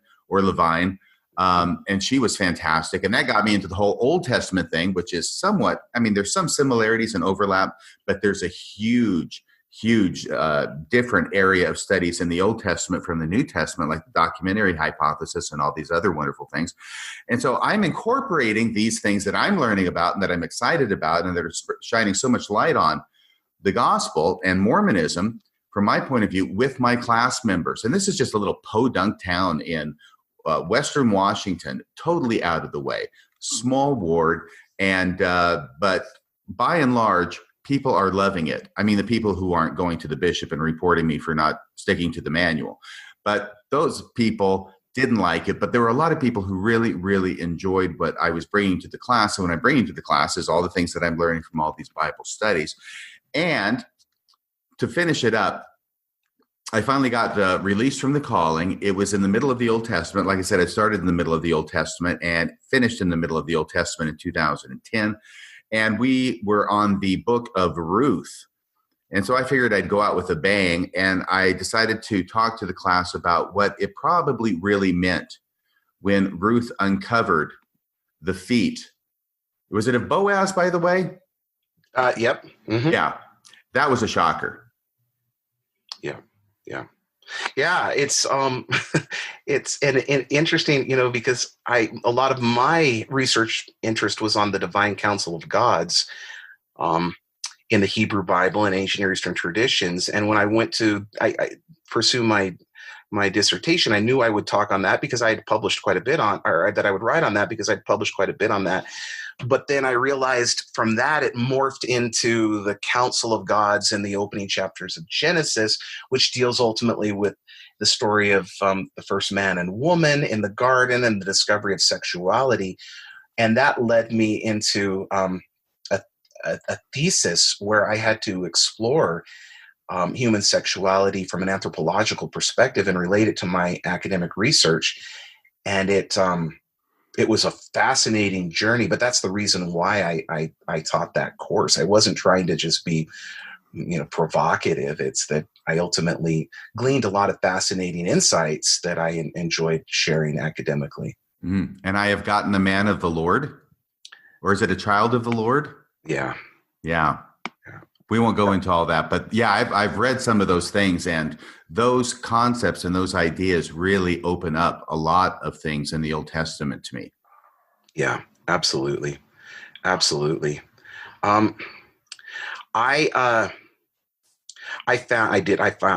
this letter that I wrote. Yay! I'm so glad. Okay, it's I don't know. It's a bit lengthy. Here's my challenge to you. Okay. I want you to read it. Number one, first off, that's number one, read it. Number two, don't omit anything. I know you're going to be tempted. Okay. Okay. All right. I don't want any unspoken ellipses in this document. Okay. And three, to the extent that you're able to. I have this. This was okay. So what this letter is I'll share it. The first time that I, as a CES employee, was called into the church office building to meet with administrators because of their concern over my devotion to historical scholarship. I was told by one of the administrators that what I was doing was detrimental to the kingdom and inconsistent with the spiritual approach to Scripture. And here I am. I'm like, I've devoted my entire life to studying the Bible from this angle, and you're being critical of this. And instead, he's telling me that scholarship should be focused primarily upon studying the General Conference addresses and things like that. And And I said, I'm sorry, but I absolutely disagree with you. I said, my perspective on spirituality is much more consistent with what the prophet Joseph Smith said when he said that Mormonism is a religion that seeks to embrace all truth. Let it come from whatever source it may.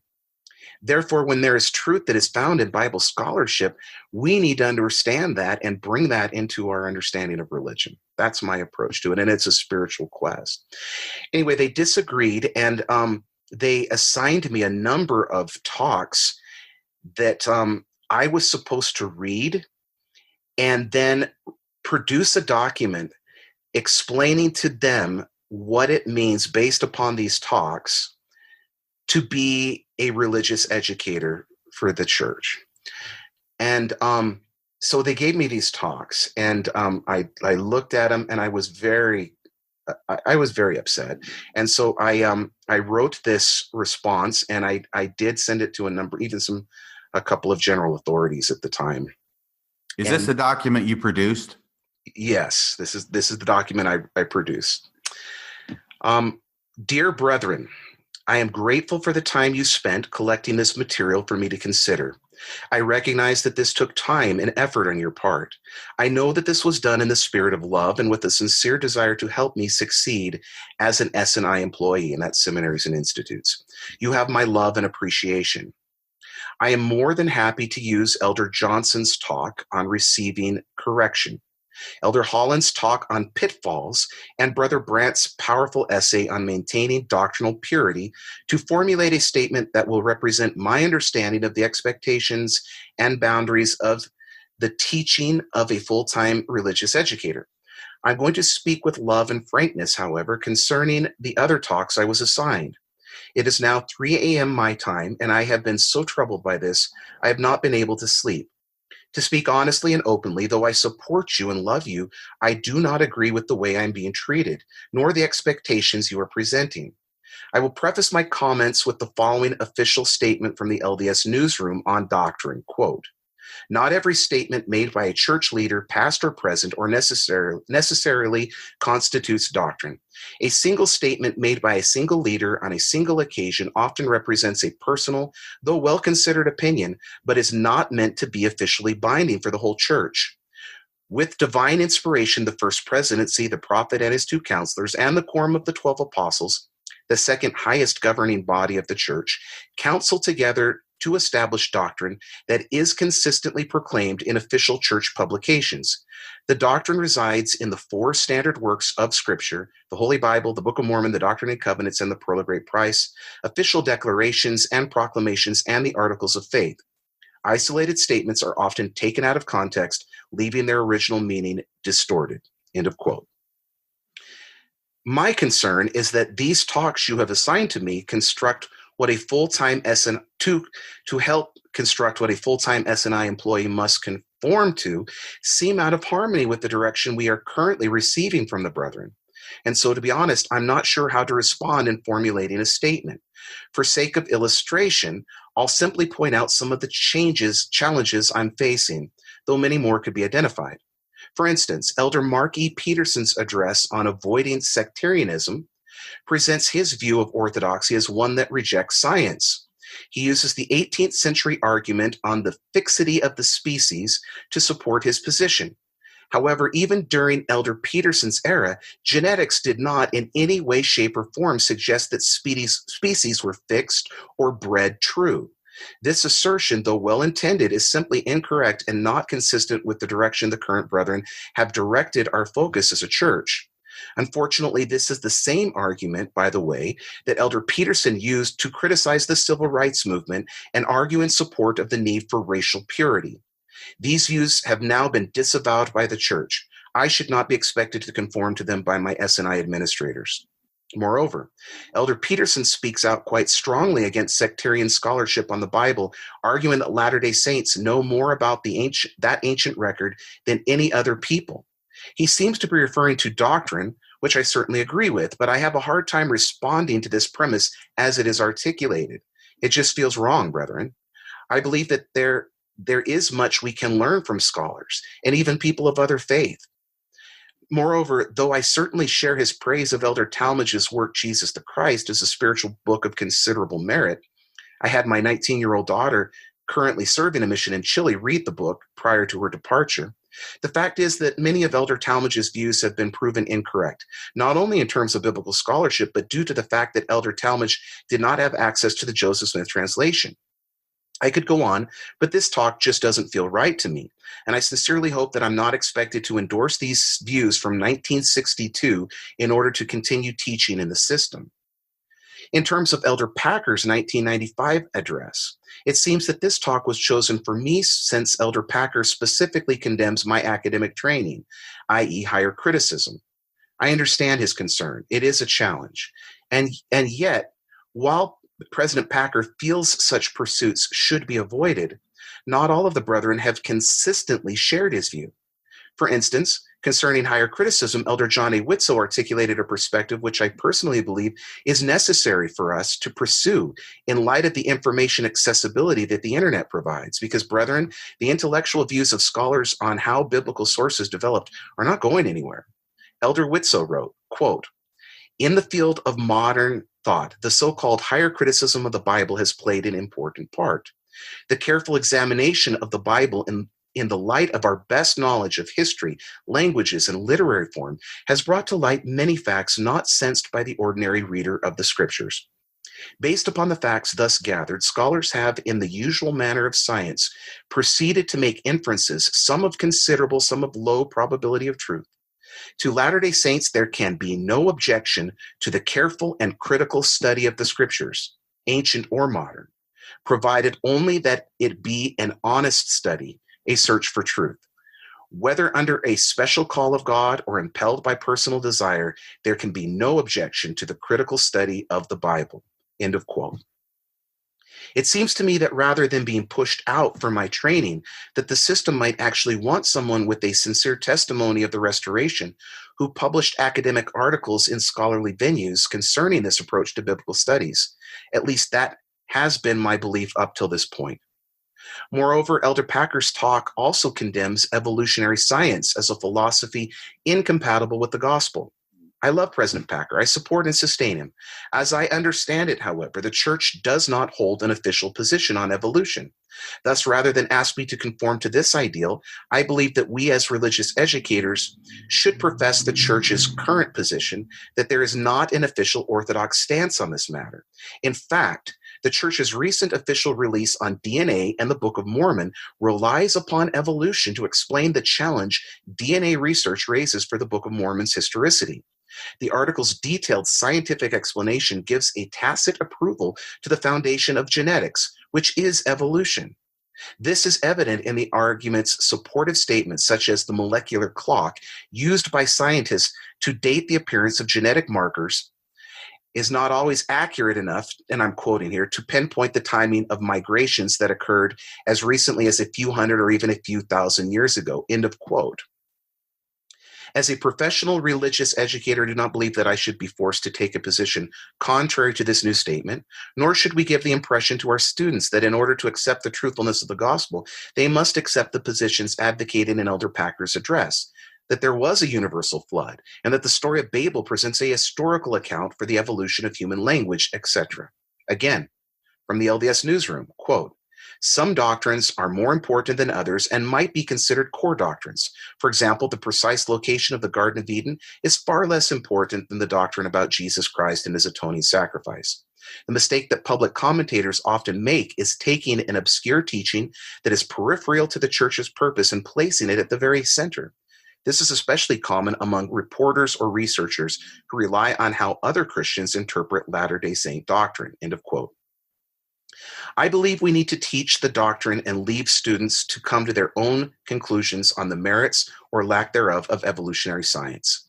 This has been my approach since I entered the system 14 years ago, and this is the first time I'm being pushed by administrators to represent another view. In terms of evolution and the literal versus figurative nature of the opening chapters of Genesis, I feel much more comfortable with the position advocated by President Hinckley, who said, quote, what the church requires is only belief that Adam was the first man of what we would call the human race. To this, President Hinckley added that scientists can speculate on the rest, and that he recalled his own study of anthropology and geology with the words, "studied all about it, Didn't worry me then, doesn't worry me now. End of quote.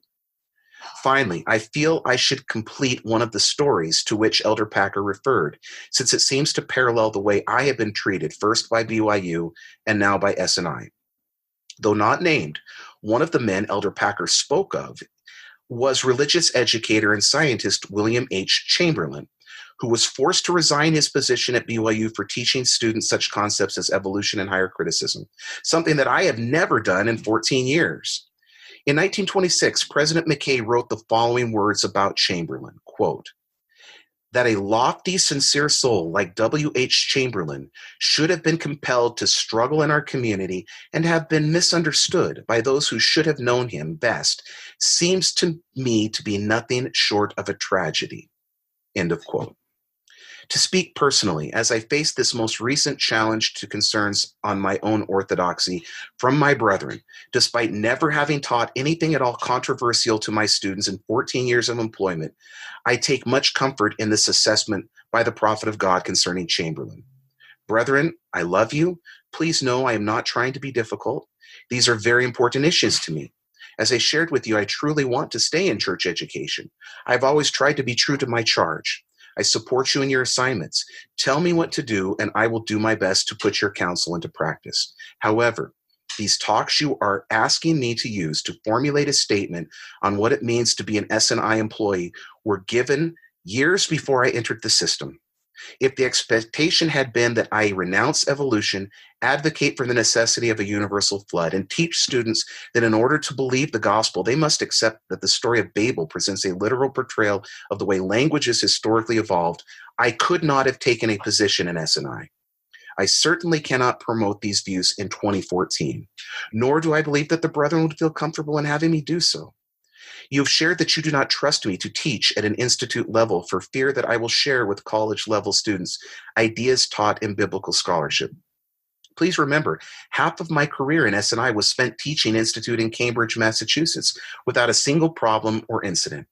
Thus, I do not believe I am being treated fairly.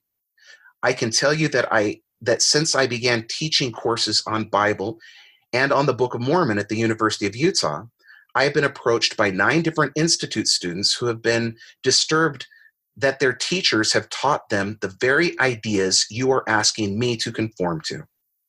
I have shared with them that it is my understanding that the church does not have an official position on how literal or figurative to interpret the opening chapters of Genesis. That if they want to believe that God literally created the world in 6 days, that he literally created Eve out of Adam's rib, as a Latter-day Saint, they're free to accept such a position.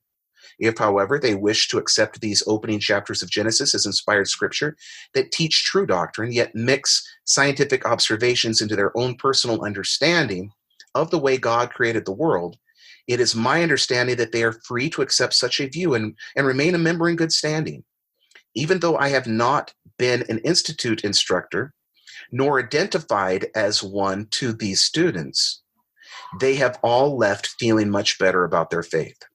Brethren, I strongly believe that rather than the direction you seem to be pushing me with these talks, that as religious educators, we should advocate for the position I articulated to these students, troubled by what they were learning in Institute. Sincerely, your brother, David Bokovoy.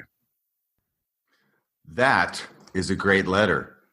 Oh, thank you. It's been a long time since I've looked at it, and I apologize, it is kind of long, but I mean, that's where I came from.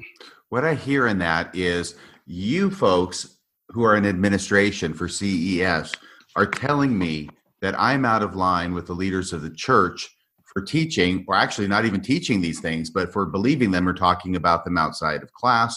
But really, you are the ones who are out of line with the leaders of the church. And I'm going to cite these leaders of the church to prove that fact. I suppose there is that. And I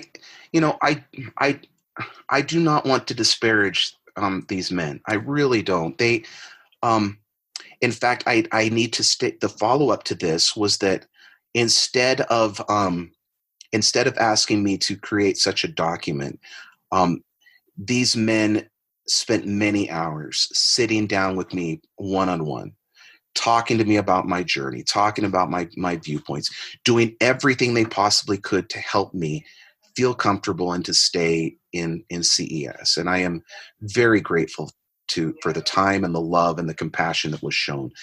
These are not bad people. These are men and women who sincerely believe that they are charged by God to help build up the kingdom and the faith of the youth of the church, and they are committed to doing that, and they were also committed to helping me and my family every step of the way. So, whereas I can talk about how it was emotionally abusive, that was not the intent, and I have nothing but love and respect for them. I do, and I'm happy now that I'm in a different position, and I don't have to worry about that, and they don't have to worry about me. And so no hard feelings at all, just the opposite, nothing but love. And when some of these men now, when I bump into them, I'll go up and give them a hug or whatever. And I nothing but positive feelings about them. What I hear, and by the way, that's all to your credit. You're a very humble fellow. Apparently, from everything you've described, you're much more humble than I am, and probably more than most people on the planet. But what I hear them doing is, yes, love, compassion, spending all this time talking with you. But the underlying assumption of these meetings is ultimately you're going to conform to what it is we want you to conform to, or you're not going to be teaching for the church. Yeah, well, absolutely, which is their prerogative. And that's their stewardship. I mean, if a teacher that they hire, that they pay, that is not teaching or not holding views that they as administrators feel comfortable, they have every right to give that ultimatum. I mean, it's just as it was my right to say eventually that, okay, I can no longer do this and I'm going to go pursue another career. Right. And all that makes a certain degree of sense to me if we're actually talking about what it is that you're teaching in your class. I think it's a little bit more removed when we're not talking about objections to what you're teaching in the class, which is all orthodox for your entire time period. But now we're talking about things that you're not teaching the students, but private views that you are communicating in other venues. Yeah, I agree with you. But the way that it gets to the way that CES employees are treated and viewed. It is made very clear when you accept the position that you are a representative of the church, and that you need to not only in but outside of the classroom not do anything that would cause the church embarrassment or cause people to lose their faith. I mean, it just comes with the territory. In fact, it's one of the reasons why historically CES would let women teachers go. Female teachers would be let go once they were pregnant. You think about how legally precarious such a move is, but CES teachers are treated in essence as hired ministers for the church, and therefore the government's not going to step in and tell a religious group who they can or cannot hire as a minister. So that comes with the territory, and you accept that as an employee of CES, that's the expectation. So here they're giving to you all these talks, and by the way, you're commenting on your letter. You're commenting in your letter on various talks, including one apparently from the 1960s by Marky Peterson. Is that one of the talks that you were given to review? Yes, it specifically because he's so critical of biblical scholarship and saying that we as Latter-day Saints know more about the Bible than any other people, so there's no need to turn to scholarship or people of other faith to gain insights. We are the ones who have the information. It was a pretty remarkable statement, but it was chosen to me because of my background, which was concerning to these men. Right. Well, I want to pursue that, but I do want to tell my story here briefly because I was very, very into Mormonism, and I read so many books, and I particularly focused on books related to doctrine and history and more academic subjects, if we can call it that, within Mormonism. Every year or so, I would wait with bated breath in Austin, Texas during the 1980s when I'm going to college and going to the bookstore to look for the Sidney B. Sperry Symposium collection of all the different papers that had been presented, and I would go through those and all sorts of things like this. And it came to the point where I was reading so much in Mormonism that I gradually realized that by and large, everybody was saying the same thing, and that there was a certain defined area in which Mormon scholars were allowed to talk, and beyond that, they really did not venture very much. In fact, there were some general authorities, such as Bruce Herman Conke, who made it very clear that we know this much, this very limited amount, and beyond that, we cannot know anymore. I think he said things like that, by which I interpret him now to mean that he could not know anymore. But whatever he knew is what the limit was that the members could know. So I grew up with that, but I continued to study. I branched out a little bit, but it was in around 2004, 2005. Once again, I owe this to Bart Ehrman. And watching these lectures that he was giving, this is just a basic New Testament 101 college course that he's giving. And I'm walking on the treadmill while I'm watching these. I'm trying to kill two birds with one stone, try and get in some sort of shape while I'm learning something. And in some ways, that might tell you the importance that I initially thought that I would have watching these videos, is I'm going to do it while I'm working out. But as he's talking, he is describing what are the very basic components that have been known and discovered over the last several hundred years in Bible scholarship. But of course, I don't know that. Mm-hmm. I don't know that because I have been spending my whole life looking at the New Testament exclusively through Latter-day Saint sources. And so I thought I knew everything that there was to know. And I certainly would have agreed with Elder Peterson at the time that the Latter-day Saints know everything about the Bible better than anybody else knows. But what I'm experiencing is something completely different, which is I'm finding out that there are mountains and mountains of new information that I'm finding out just watching this videotape from Bart Ehrman while I'm walking on the treadmill. And the image I had was, it was like waves of information just breaking over me. And it was incredible. It was exciting. It was fascinating.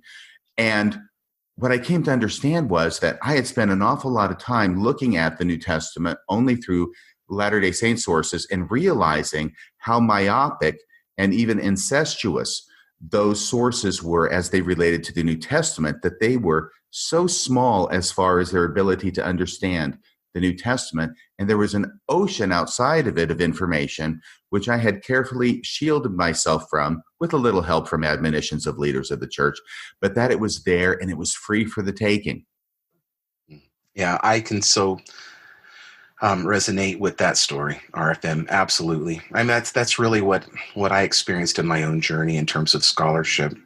I remember the way that I became hooked as an undergraduate at BYU. I was studying biblical Hebrew, and I'd taken a semester of Ugaritic, and was minoring in Near Eastern Studies, a history major, and I had never been exposed outside of my own readings to the documentary hypothesis or anything critical.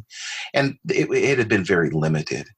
My focus had been, I came home from my mission, and I wasn't even interested in what Mormon scholars had to say. To me, if it wasn't spoken directly by a general authority at one point in time, I'm like, why would I bother? So that's where I was initially. And then I started to open up and realize, there's some interesting things about the scriptures I can glean from BYU religion professors. And so I started to study that. But I really, at least in those early years, never certainly ventured beyond that. But one day I was standing in the BYU bookstore, and there was a book by a scholar by the name of Robert Alter. And the book was titled The Art of Biblical Narrative. And I remember picking it up, and I kind of scanned through the pages, and he was talking about these things called type scenes. I'm like, whoa, I've never heard any of this or heard any of this before. And I bought the book, and I devoured it. I just could not put it down. It's like the, story of the Book of Mormon with Parley P. Pratt, right? Sleep became a burden for me. Right? And it was that exposure that I realized there is a wealth of information that is out there outside of Mormon scholarship that has been produced for the past 200 years that can really help me understand this sacred collection of material that I have come to love so passionately. Right. And just briefly about the type scenes, when I discovered those, and I discovered those from Amy Amy Levine. All of a sudden, I'm starting to look at the Book of Mormon, and I'm saying, well, look, here's Ammon, and he goes to preach to the king of the Lamanites, or King Lamoni, and there's this huge kerfuffle there at the court, and there's this big conversion. And then we go over to Ammon now, and Ammon basically has the same thing happen. And I go from thinking, is this so much a lack of imagination on the part of Joseph Smith, or just a coincidental, similarity of events, if it's historical, or is it an exercise in type scenes being used as a literary device in the Book of Mormon? Did you ever go there? Oh, absolutely. Absolutely. In fact, when I taught the Book of Mormon as literature up at the University of Utah, we spent a lot of time identifying those, uncovering those. I actually published on a type scene in the Book of Mormon, and I think when I explored that, it may have been the first article ever published for the Interpreter journal that's edited by Daniel Peterson. A dubious distinction. Yeah. I know I did publish the first article to get that journal going, but to help get it going. But I think, if I remember correctly, that's the piece where I explored a type scene in the Book of Mormon. It may have been another publication, but yeah. Are you aware that the Interpreter has published a new article every Friday of the week for approximate 1 million years?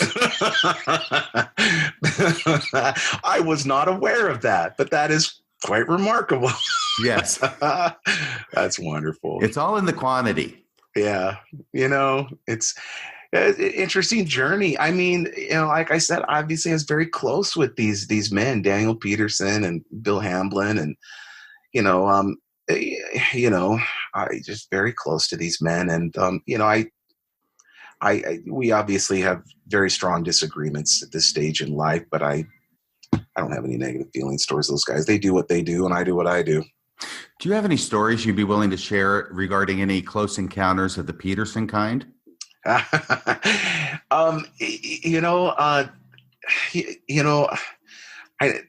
me say this. I understand why so many people are frustrated with Dan Peterson.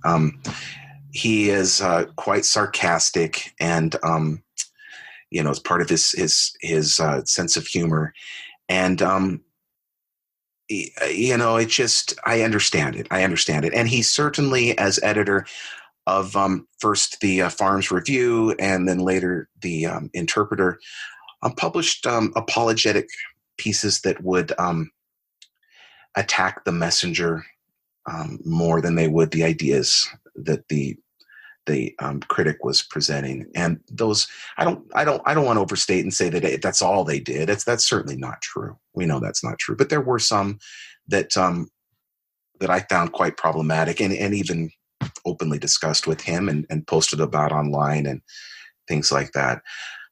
So I understand the frustration, but I still see, despite all of that, I still see him as a good person whom I have disagreements with, but someone that I love and care about, and I hope he has a happy life. You are aware that the Radio Free Mormon has bestowed upon him the sobriquet of Daniel Peterson, the Artful Dodger of Mormon apologetics. That's right. I remember you mentioning that. I when you first started going RFM, I listened to a couple of your podcasts. I was highly impressed, and then I just disengaged because I just wasn't. I just haven't followed Mormon studies, let alone podcast or anything like this. It was literally your work with Brian, and then later with Dr. Rittner, that kind of got me excited again, and why I reached out to you. I want to come back to that here in a second, but before I do, I have a few other questions I have to ask you about that fascinating letter that you read. Mm-hmm. There's a big pause there because there's a number of questions, but let's go with this one first. It seems to me that based on what you're quoting versus what they are having you read, that there appears to be a disconnect between different leaders of the church. And of course, I think you're driving at the heart of that when you're quoting the definition of scripture from the LDS Church website. or doctrine from the LDS Church website. Did you ever get the sense that the administrators or CES might be treating you differently than the leaders of the church would be treating you? It's a good question. Yes, but depending upon the church leader, right? There are certain church leaders that are much more open towards critical scholarship than others, and I'm sure we all know who those are. So I would say it would depend upon who we were interacting with, and going in these administrators in their defense, I would say that these are men that they don't study outside sources at all. Their focus is on the general conference addresses and things like that. And when that is your whole focus, your perspective on you're not going to even follow up on, at that time at least, I don't think they were really paying attention to what was happening with the gospel topic essays and things like that as closely as they later would. And that's why I was able to kind of talk about the DNA and the Book of Mormon issue, and use that to talk about how, hey, this is evolution that they're drawing upon here, because I'm quite confident that none of them had read that essay at that point or stage, and just because their focus was really on what are the current brethren telling us, and I think that's true for a lot of CES employees, just generally speaking. Yes. Forgive the question. What I was trying to do was to ask you if you reached out to any particular church leaders. No, not any particular church leaders. I did not. Where did Elder Holland? You mentioned Elder Holland to me in a phone conversation we had. I thought it was Elder Holland. Yeah, I don't know. My understanding was, so after I went through the BYU experience, I reached out to my very dear friend at the time, Terrell Gibbons, and it told him what had happened. And he was very upset with me and felt it was quite unfair and concerned. And I don't know. I don't have firsthand information on all of this, but it was my understanding that either he or somebody connected with him reached out to Elder Holland regarding what had transpired. And in essence, it was concerning to him. And in essence said, the cause is just, but I can do nothing for you, sort of thing at this stage. And I don't know. I've never met him. I've never had any conversations with him or any high ranking official in the church. So I shouldn't speculate as to how they would feel or what they would do. I hadn't thought about these things for quite a while because my life has taken such a different course of direction, and it's a good thing for all involved, certainly for me and my family. And before we talk about that, there was something that you mentioned about D. Todd Christofferson. Oh yeah, that's true. It was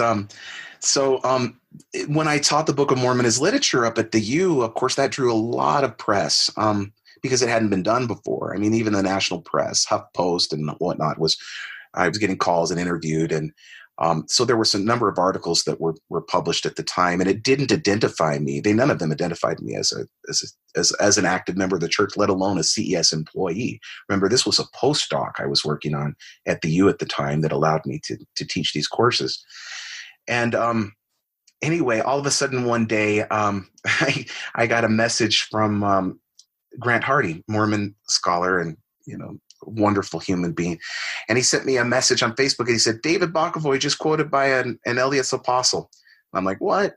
And sure enough, he shared a link, and Elder D. Todd Christofferson, in his address that he gave a couple of years back to the Library of Congress on the Book of Mormon, quoted me from one of those pieces about the Book of Mormon. And that was, of course, fun to be quoted by an LDS apostle, especially when I'm struggling with administrators, that are like, "Oh, we're concerned about your scholarship and stuff." And so that was kind of nice to be able to have that little feather in my cap. Yeah. And they're giving you conference talks by church leaders to read, and you're the guy who's being quoted by church leaders. At least that one occasion, and I suspect that will be the one and only time in my life where that happens, RFM. Well, that's one more than me, I can tell you. But it was cool, and I'm glad. And I'm being very sincere. I mean, I'm in a different place, but I have nothing but warm feelings towards my years in CES, my students there, the administrators, and it's a difficult thing to navigate, and these people just are doing the best they can in light of that challenge. A question that comes to my mind is, okay, now I've got to think here. An insider's view to Mormon origins. That was Grant Palmer. It was another Grant. Yes, Grant Palmer. Yeah. Mm-hmm. Now, he was in a situation where he was an institute seminary teacher. Yes. For many years, and apparently he kept a lot of his feelings hidden, ends up writing a book. There's a great deal of criticism from certain quarters of him for flying under false colors, quote unquote, while he was a teacher for the church, even though apparently he was not a believer. At some point, he changed to being a non-believer, but he kept going for the purposes of keeping his job and his retirement. Based on what you've described, do you have any particular perspective you want to share regarding Grant Palmer and how he handled things? It's not the course that I took, obviously. I left when I reached a point where I just didn't feel like I was being true to myself, my family, to my students in the church. I left CES, and I after 18 years, and if I would have hung on for another 2 years, it would have meant a much better situation for us in terms of retirement after 20 years and whatnot. But and I left with an unknown financial future. I took a position academically, and it was a $30,000 a year pay cut for my family, which was very, very difficult for us. And then after that happened, one of my children started to have some serious health challenges, and I wasn't sure what that would mean for us in terms of insurance, because I didn't have anything permanent set up at that time. So it was a very scary move, but it was the right one for me to make. And it's different. It's different than what Grant did. But that having been said, I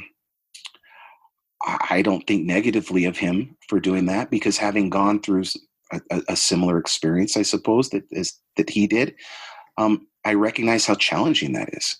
It's very difficult. I mean, especially when you've devoted your entire life and career to the church. And without it, and not knowing what your financial future might be in your family, and it's hard. That is a hard thing to do, and so I don't think negatively of him for going a different route. And it was my understanding, based upon what he said, that he was pretty open with CS administrators at the time, and they said, okay, let's put you in the prison system to teach institute there, and you can just teach courses about Jesus Christ. And I don't know. I'm not privy, but that's the story that Grant shares.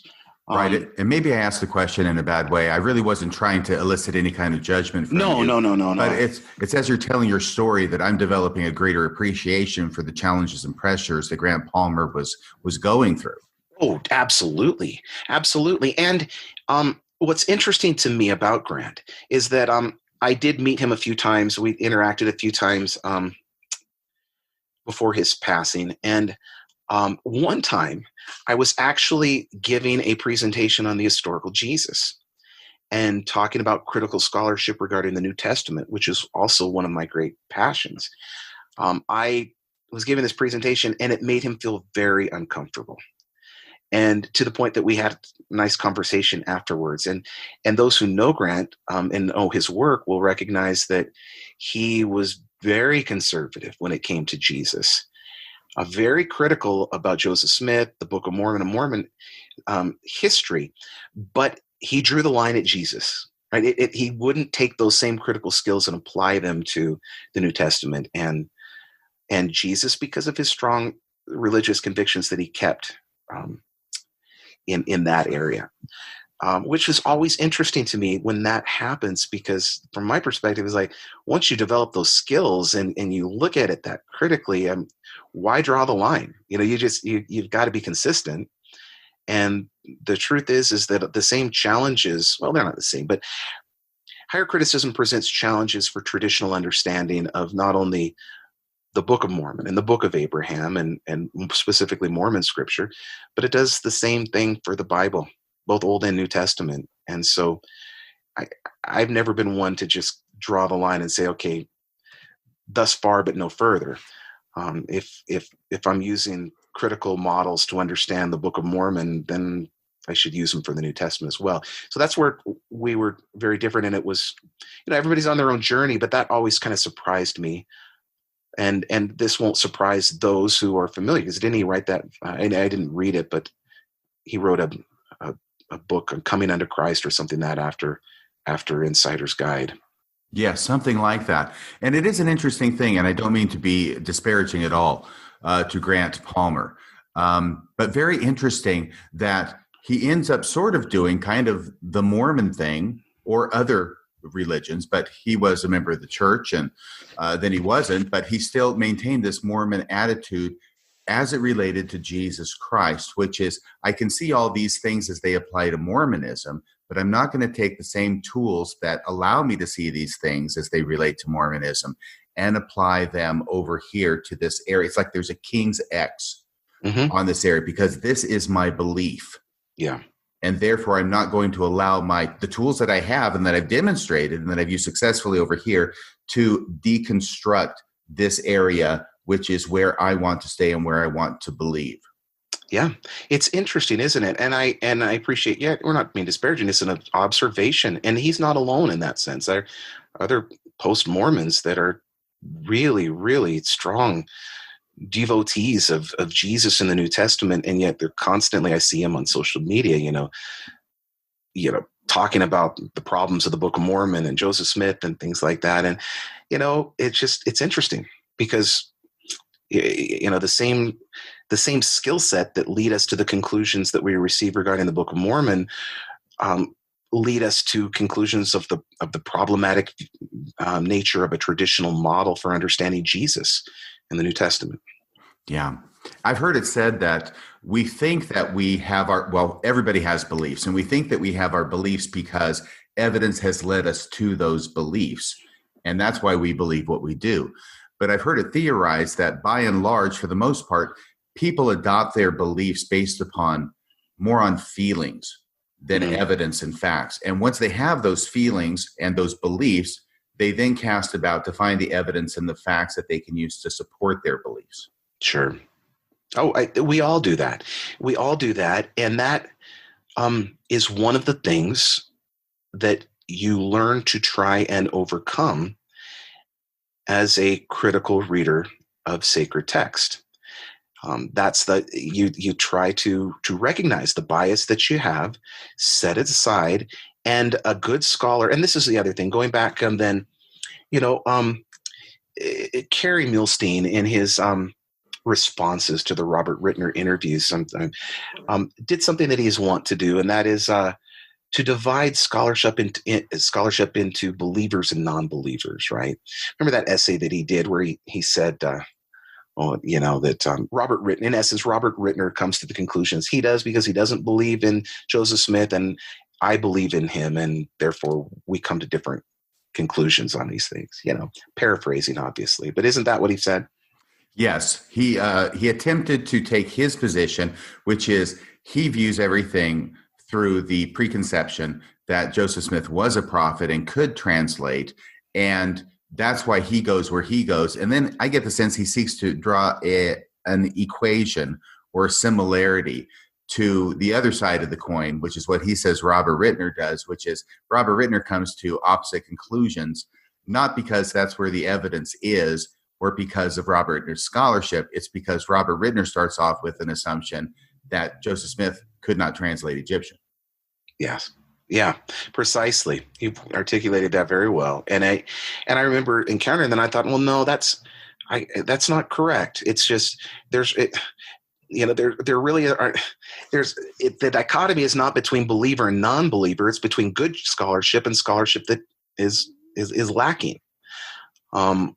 That's the distinction, because ultimately what a scholar believes or does not believe shouldn't have any bearing on her interpretation of the past, or in the case might be a document or a text. That is the whole purpose of historical criticism. It's to set aside our agenda and to try and uncover, despite our own bias and what we would like to see happening, what is truly happening based upon the evidence. And so a scholar constantly has to check herself in that sense. And I did that throughout my dissertation, for example. And I just had these really, when I first came up with the thesis, I thought, wow, that's a radical way of looking at the text, the opening chapters of Genesis. But I'm probably not right, but it's an argument that should be made, so I should pursue it. And that's kind of what I told my committee initially, and they approved the dissertation topic. And then as I got into it, every time I would find more evidence to sustain that thesis, I would have to pause and say, okay, am I seeing something here because I want it to be there? Or is this a legitimate observation? And you have to do that as a scholar constantly, because especially even if you're not trying to promote a religious agenda, if you have kind of a new or interesting twist or take on a passage that might draw some academic interest, you have to be very careful that you're not allowing your excitement to get in the way of your assessment of the evidence. That's good scholarship. And it doesn't matter if that Robert Rittner does not believe that Joseph Smith was a prophet. That's irrelevant. What matters is Robert Rittner using good critical skills to show that Joseph Smith could not translate Egyptian? And the answer to that is obviously yes. So it doesn't matter what the scholar believes. And I reject that dichotomy that Milstein puts forward of believer versus non-believer. It's really not. That's not an accurate reflection of what happens in terms of scholarship. I think that if I were to take his analysis or his illustration to its logical conclusion, what he envisions is a bunch of different people who are scholars running around with all their preconceptions and finding the evidence that supports their preconceptions and then publishing on it. So you've got all these different positions on the same subject based upon preconceptions, and there's no middle ground that scholars can ever really agree on because they are completely controlled by the preconceptions they had at the outset. Yep. There's a famous statement that was made by a Bible scholar who speaking on this topic and the way you've described it, he said, "It is true that we all have bias, but it is not true that all we have is bias. Not when it comes to historical criticism and it's in our understanding of the Bible and how these texts developed." I've got to say that I understand what you're talking about getting excited about something that you see that may be a new twist and being aware of the desire to find the evidence and make it support your new twist, right? Mm-hmm. But part of that process is being a part of the scholastic and academic community and being able to bounce these ideas off of other scholars, right? Yes, precisely. Because they can give you an idea of someone who's not as thrilled with your new twist and see, do they think that you got something, or are they saying, nah, that's not right? Yeah. And that's where, go ahead. Sorry, go ahead. No, you. No, I was just agreeing with you. Yeah, you're exactly right. Okay, well, I'll always make time for you to agree with me. So. That you're exactly right. And that's, that's part of the problem that we see with Book of Abraham apologetics, is that, let's call it as it is. It primarily comes from, the church's two Egyptologists at Brigham Young University. And they are Egyptologists. They are not biblical scholars. Sure, they're smart men who delve into biblical scholarship and read it, but that is not their academic training. Um, Unfortunately, and it's not even Carey's fault, but he was hired by Brigham Young University to be a professor of ancient scripture, even though he's an Egyptologist. And that makes it a challenge. I mean, even it's just a challenge to be hired to be an expert in something when your academic training was primarily in an entirely different field of inquiry. And so a lot of times, let me backtrack and state that the apologetic work that they put forward is not just in the field of their expertise, namely Egyptology. Instead, they inevitably have to, as they analyze the actual text itself, delve into biblical scholarship because of its, the book of Abraham is connected with the Bible. And so they'll draw upon that. And a lot of the times, the scholarship that they draw upon will be quite dated and have been shown to be problematic over the decades, because scholarship is always evolving and refining and perfecting viewpoints, or they're just misconstruing something and not intentionally, but it's not their field. It's not their fault, but that happens a lot. And so to build upon what we were saying, and just thinking about this the other day, that you see some of these articles that are put in in BYU publications that come out from these men where they're dealing with these academic issues. If in fact they were as convincing as some people might assume, then they would be put into non-BYU venues, because it's not as if scholars just are prejudiced and think, oh, this came from Mormonism. This book of Abraham came from Mormonism, therefore we don't want to touch it. My goodness, if we could establish that the book of Abraham was a legitimate ancient document, we would all be thrilled about that. It would be the most exciting discovery of all time, and we'd be so excited to glean from those verses and to augment our understanding of ancient Israel and the Bible and how things developed. No one would reject that offhand. We'd be just the opposite. It would be absolutely thrilling. So the fact that when these publications are put forward, that they're all internally coming through Brigham Young University or whatnot is it kind of tells you that they're not going to, unfortunately, be taken seriously for various reasons by the greater academic world. Right. And what I was going with was that same line of idea, which was occurring to me as well, is that one of the beauties of having an academic community is being able to bounce these ideas off of your colleagues. But it seems that when it comes to their writings about the book of Abraham, they take steps to not do that, to not allow their non-LDS colleagues to have any kind of significant input or reaction or contribution to their theories about the book of Abraham. And in some sense, they are hermetically sealed with their writings about the book of Abraham from other non-Mormon scholars.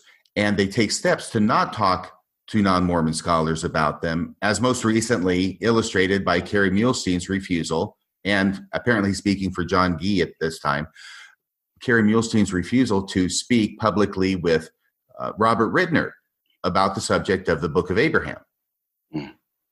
Yeah, and part of why they do that, and this relates to, as I listened to Dr. Ridner, and I heard him over and over again express his frustration at the fact he even called himself at one point in your interview with him. He called himself a persona incognito. He said, they will allude to me, but they will not speak my name. I'm like, Voldemort or whatever from the Harry Potter series. He didn't say that, but that's what I was thinking. Yeah, you go that way. And it's shocking to him, and you could tell it was offensive to him, and it is to anyone on the outside. But if we go back to that story that I shared about my experience at BYU, the fact this is not driven by a sense to belittle or to be disrespectful to someone like Dr. Rittner. It's driven by what that same BYU professor asked me when she asked me the question, well, aren't you concerned that by addressing Dan Vogel's scholarship and interacting him with that way that it will draw your students' attention towards his work? That's why they're doing what they're doing in terms of it was so strange because here poor Professor Rittner's complaining about not ever being talked about. And then the first thing that Kerry did when he did that, issued that response through, I don't know, what is it, like Fair Mormon or whatever it came through, he said, as one recent commentator, instead of using Dr. Rittner's name and not even using his name, despite those feelings. But the reason they do that is because they fundamentally view themselves as protectors of orthodoxy, protectors of faith. And if they publicly engage on a podcast or even like cite or use this type of scholarship or even, try to counter it too directly, that it could draw the attention of believers. Anyway, so to finish that part then, so in other words, they're not driven to do something unkind. They're driven because to protect the faith and to protect the souls of their flock by taking that sort of a course. And, and that's just that's the way it functions. Yeah, I've gone on record before in prior podcasts as trying to represent the opinions or position of leaders of the church, such as Boyd K. Packer, where their goal is to keep members in the church because nothing could be more important than the salvation and exaltation of members of the church. Therefore, they must remain members of the church. Therefore, whatever will keep them members of the church is what's important, even if that means we're going to not tell them all this information that we know about church history. If that information, even though it's true, could lead them out of the church, it must be kept from them. They must not know about it. So there is that aspect. And I think that's true. Unfortunately, I think what's coming to fruition is that more and more as they try and keep sealed off the members of the church from any outside information regarding the church or the doctrine or the history, what they're doing is weakening the system. And it's a losing battle because of the internet, because more and more people are finding out about it, and then they are left defenseless. It's almost as if by pursuing this strategy that is continued to be pursued today, as we've talked about even by Guy and Muhlstein, of not allowing other people to know about even Robert Rittner's name or the name of my podcast, that what they're doing is they are setting up bowling pins. They're making the members and they're making them into bowling pins, and they're setting them up so that ultimately, sooner or later, and probably sooner in more cases than others, they're going to get knocked over. Yeah. Oh yeah, absolutely. It happens over and over again, right? And it doesn't have to be that way. That's why I wanted to do what I was doing. I was hoping that a different course, that the church leadership could take a different course. But in the end, it's not my arc to steady, right? No, it's not your arc to steady, is it? No, and certainly not anymore. So, it's a challenge. But that's why I say it is so regrettable, is that you're coming in there with an actual solution to the problem that's being created by the internet and the easy access to information. You've got it. You have both ends of the bridge. You've got one letter from Bill Hamlin and another letter from David Wright. You understand the stuff. You've got information that you can give to LDS students to help them with these issues, which they are inevitably going to encounter. And yet the old playbook comes out, which is, we just don't want them to know about it. Therefore, we don't want you to introduce it to them, even though it could be helpful to them. We'll just keep them in blissful ignorance. Yeah. Yeah. And one wonders, how effective that will be long term. It seems to be a course that's going to cause a lot of problems for the LDS Church as it moves forward. And Yeah, newsflash, it's already causing lots of problems for the LDS Church and has been for at least 10 years, if not 20 now. Oh my gosh, it's like Cooper says to the mayor of Amity in Jaws, I think you're going to ignore this particular problem until it swims up and bites you in the ass. Yeah. And it, who knows what the future holds for that?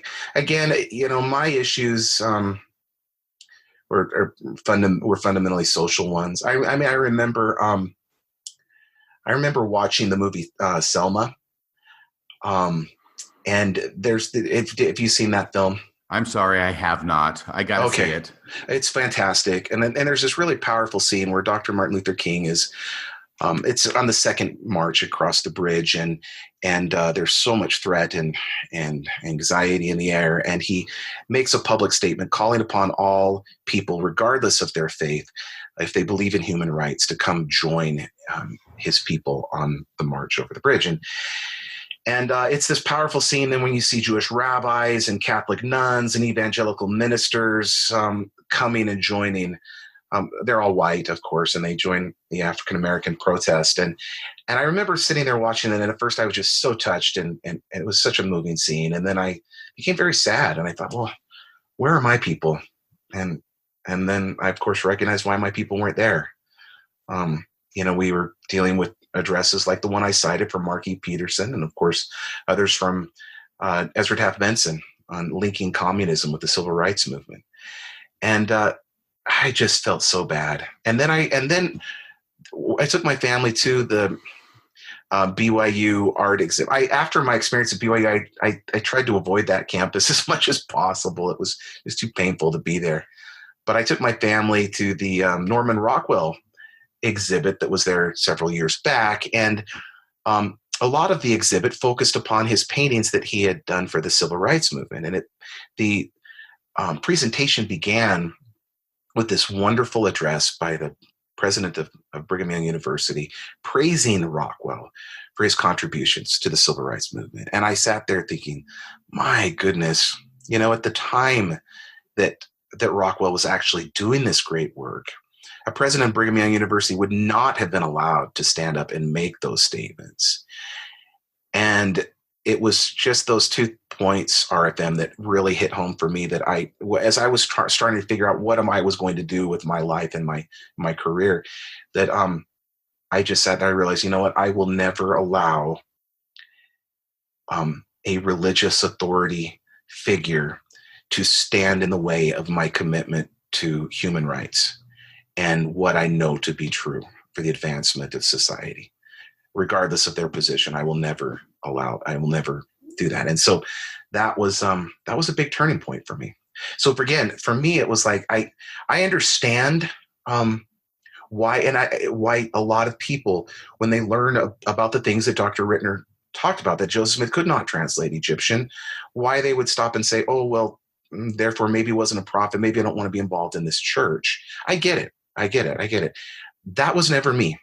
Mine was, I love what Dr. Rittner is saying. Joseph Smith couldn't translate Egyptian. Let's find a way to make this still work for us spiritually. And that's just who I am and what I did. We are never going to be able to get to the book of Abraham. I know, this was what we were supposed to be talking about today. In today's interview, but it was so much more interesting to talk to you. I know the book of Abraham is very interesting. I went and read through it again last night. I've been doing some additional research and thinking about it, come up with some new ideas, revisited some old ideas, but that's going to have to wait for another podcast. I do want to ask you a couple things now in closing, because we've got 15 minutes left. And one of the things I want to ask you in closing is about John Gee's statement that he made recently, comparing evidence for the book of Abraham with evidence for the documentary hypothesis. I don't know if that was a shot directed towards you or just toward the hypothesis in general, but what he said recently at a Fair Mormon presentation, it was kind of an off the cuff sort of comment that he made, but he wanted to let the members present know that there was more evidence to support the historicity of the book of Abraham than there is for the documentary hypothesis. Yes, and there's not a doubt in my mind that was a comment that was directed towards me specifically, but also, of course, to a general audience, because John and I have had conversations about this online and in person over the years. One of our first exchanges on the topic actually happened at the Society for Biblical Literature convention in Boston. And I attended a session where John gave a presentation. He gave it a presentation criticizing the documentary hypothesis by using an analogy with Egyptian text. And so he took a couple of Egyptian texts and showed how he could splice them together and to create a unified I'm probably expressing this wrong. It's been a while. But anyway, in essence, used a single document is what he did, and divided it up into different sources and strung them together to try and show that the documentary hypothesis model that is used to understand the Pentateuch in mainstream biblical scholarship was incorrect. And I sat in that meeting and I listened to him, and I actually raised my hand, and I said, well, I appreciate what you're saying, but remember the importance of the documentary hypothesis is not that it just simply uses different names for deity in different sources, but that there are parts that of the text that contradict one another, that are direct contradictions. And it's really the contradictions that are more important than anything else. And your presentation fails to take that into consideration. Anyway, I made that point, and it probably didn't go over very well with him at the time, but that was our first exchange on that. And then that later continued when I was blogging, and he has his own blog, and he would say something about it, and then I would talk about the documentary hypothesis, and similar thing happened with Bill Hamblin. Exchanges going back and forth like this.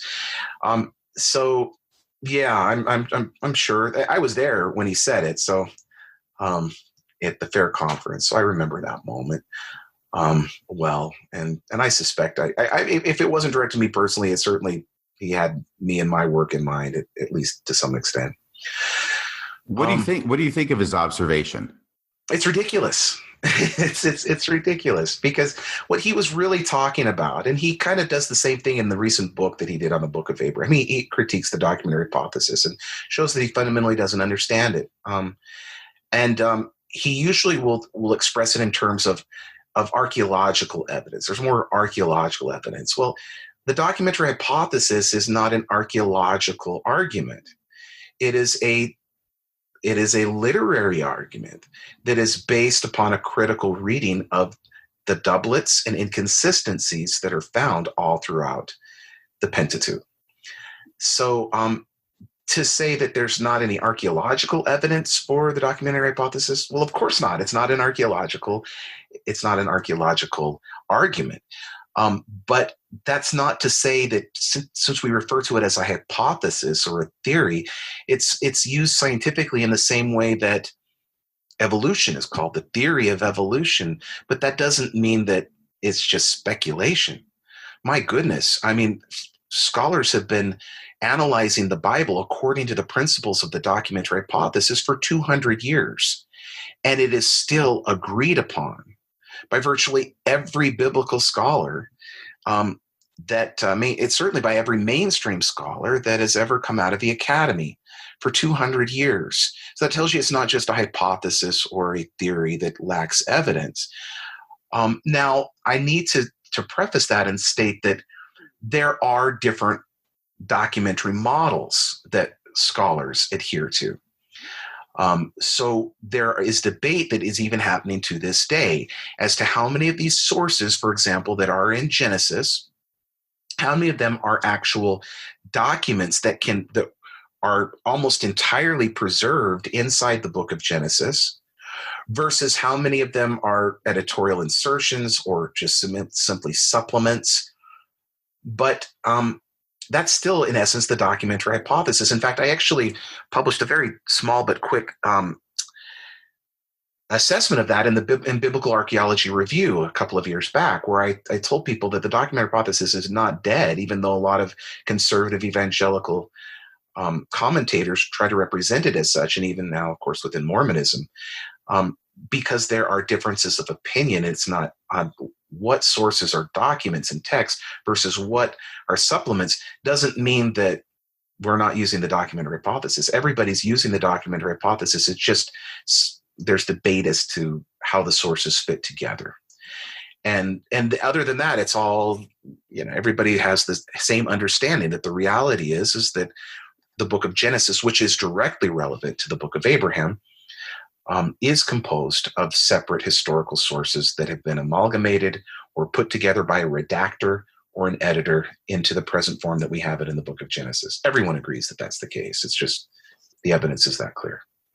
Yeah, I feel like Dr. Gee is talking about different forms of evidence and basically saying that the form of evidence that he's talking about archaeologically or in other texts is really evidence, and that the evidence that supports the documentary hypothesis, well, that's not really evidence at all.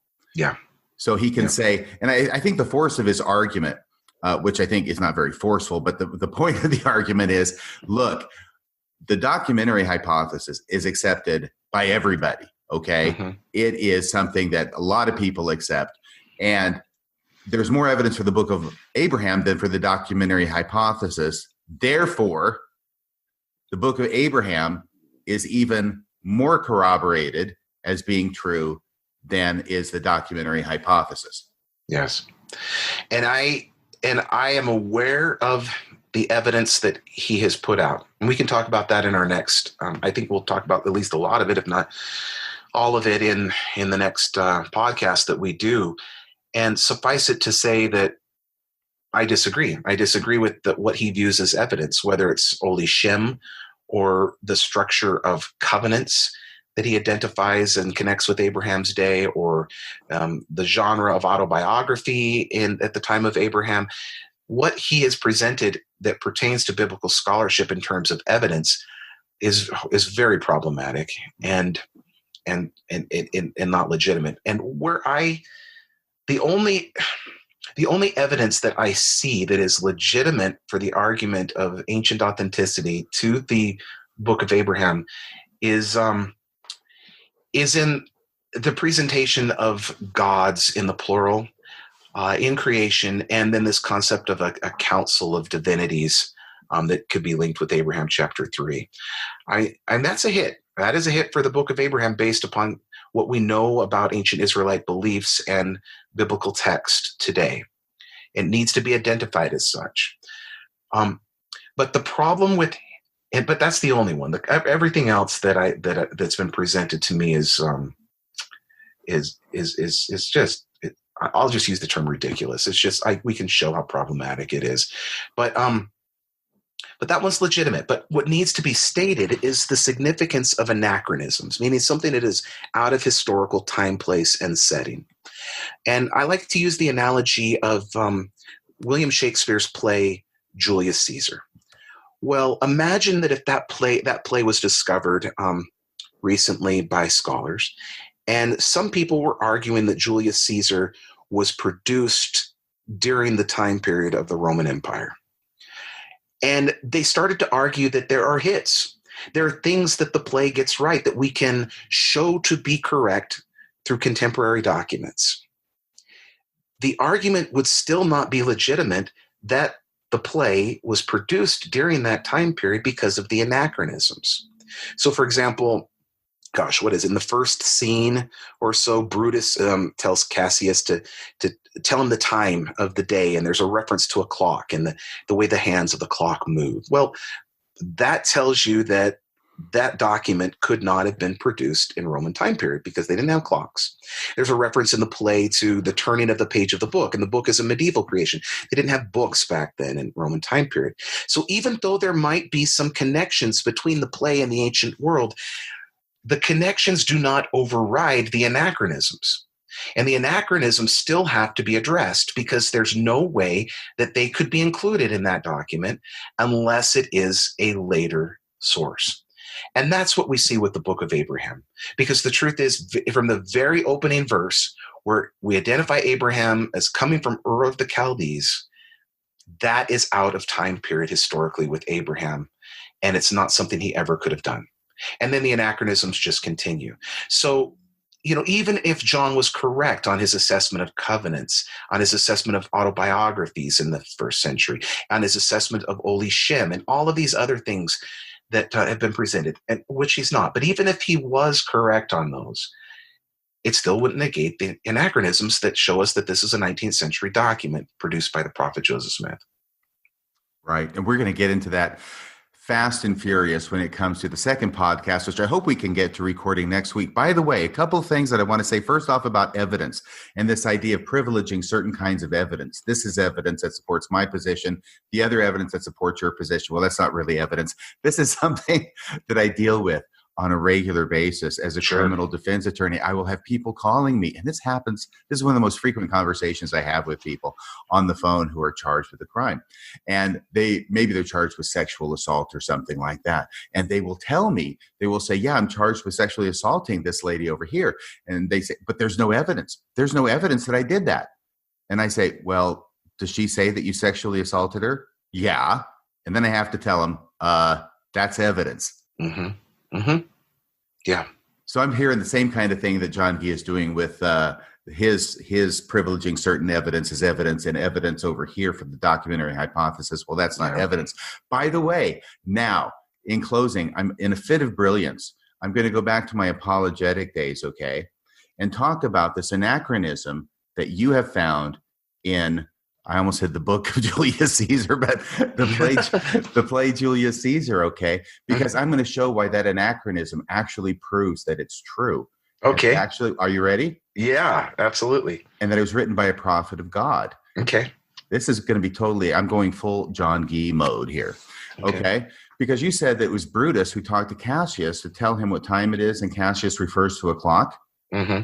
Well, Cassius, the name, is remarkably similar, you must agree, to the name Casio, which is a famous producer of timepieces.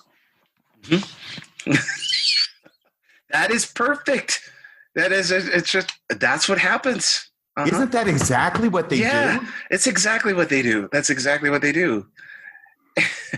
and you and I know it because we've spent much of our adult lifetimes reading and taking seriously these arguments. It's a perfect description. Yes, and if that happens in the book of Abraham with Ulishem, right, for an example, well, all of a sudden, at first blush, wow, that's amazing. That's a connection. How could Joseph Smith have possibly known that? But I suppose if you take it one step further and see the same thing happening in Julius Caesar, you go, well, wait a second. That doesn't mean anything. That's just a coincidence, for crying out loud. Well, yeah, and since you brought it up, we got to finish this one. We got to, okay, now I'm starting to mix up the words, but the Book of Abraham term, Oli Shem, right, is the place name in chapter 1 of the Book of Abraham that has been identified by, it was first identified by John Lundquist, actually, in the 1980s. 1985. With the Book of Abraham, and then John Gee has talked about it, and he and Carrie insisted that it get into the church's essay on it, and it's my understanding, based upon what you have said, not anything that I've read, that John has recently kind of backed off of that a little bit. I played the tape, yeah. But he's definitely backed off. He's backed off of it in the sense that I still think he thinks that Uli Sum, which appears in an inscription from 2250 BCE, which is like 400 or so years before he believes Abraham lived, because he's got him nailed down to 1800 BCE. But I think he still believes that in principle, but any of the handful of places that modern day scholars have identified as potential sites for Uli Sum, he has said, nah, he doesn't think that any of those are right. I think he thinks there's still an Uli Sum out there waiting to be discovered.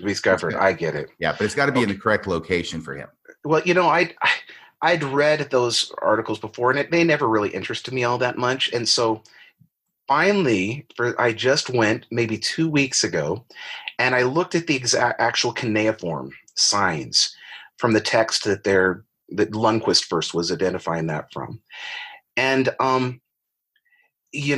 it's fascinating to me because if you break it down, so the Book of Abraham word is I'm getting all confused. Oli Shem. Book of Abraham is Oli Shem, O-L-I-S-H-E-M. L-O-L-I-S-H-E-M, exactly.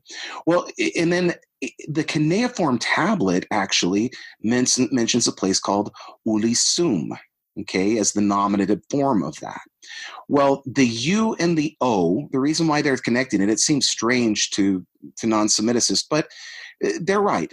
There is not. It's in Akkadian, and in Akkadian, the language of ancient Babylon and Assyria, we don't have O's like that. So the U and the O's are interchangeable, so that's not a problem.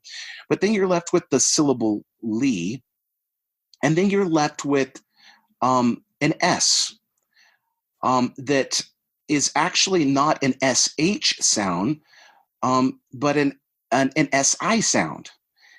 Olisim, which is the genitive form of that. And so my point being is that when you actually break it down, all of the only thing that those two words share in common is literally the syllable li. That is it. It's not even using the correct S, but interesting enough, in some apologetic writings, that S will be transliterated as an SH sound so that it will connect more directly with Olishum from the Book of Abraham. No, sorry, Olishim from the Book of Abraham. So my point being is that that's the link. That's the link that we're going to identify, is that it shares literally one consonant together.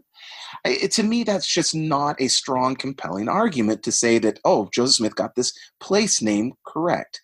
I don't know if I've articulated that well enough. It's a little bit linguistically complicated, but my point being is that it's exactly what you're talking about and what you did with Cassius and the clock, and that's what's happening, and it's why it shouldn't be taken seriously, unfortunately.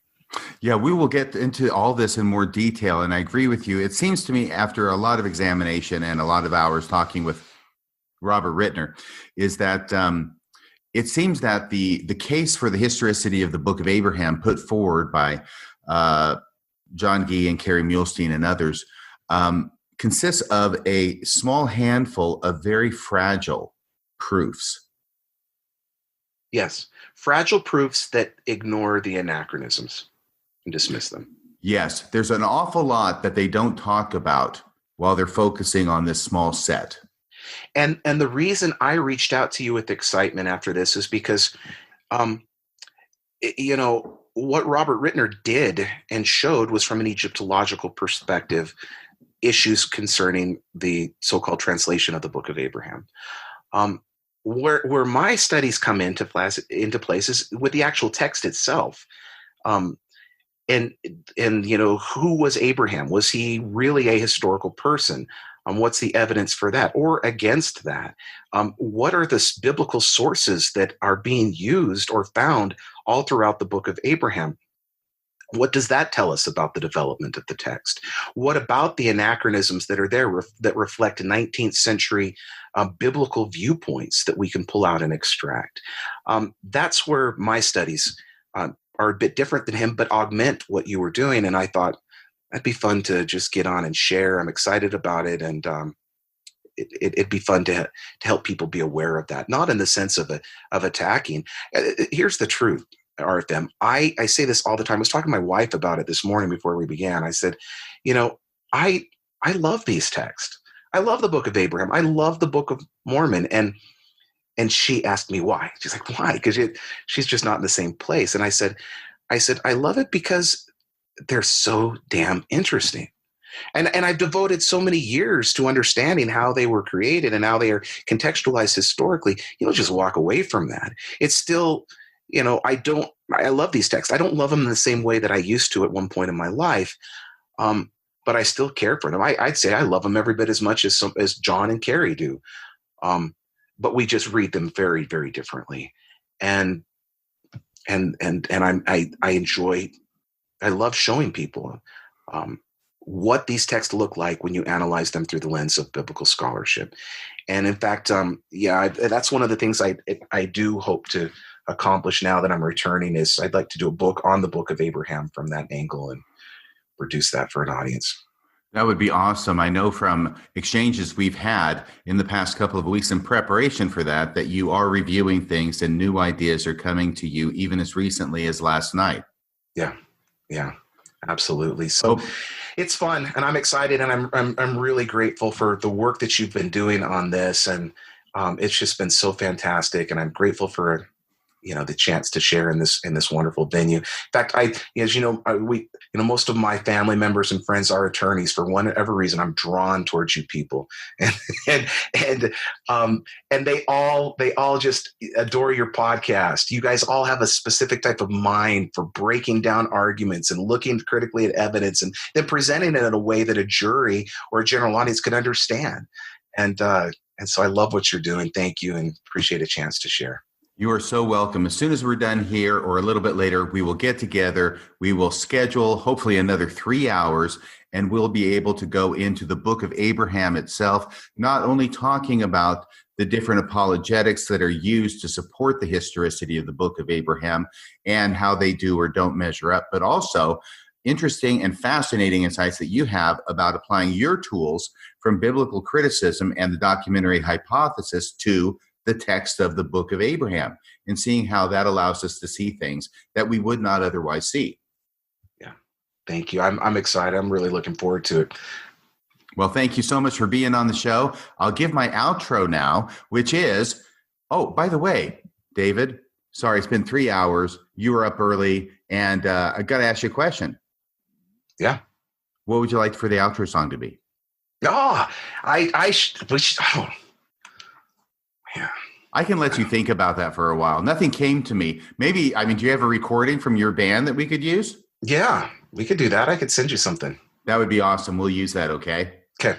And that'll be a big promo. And it's the Dead Cowboys, is that right? Yeah. It's so fun. We've gone back, and so one of the things that, that happened to me in my life is that I grew up playing guitar and writing these little songs when I was a teenager and obsessed with rock and roll. And then, of course, family, graduate studies, and everything else got in the way of that. And when my wife and I disengaged from the church and started our new journey, we started again going to clubs and bars and hearing local musicians play. And one day she actually turned to me and said, you used to love doing that.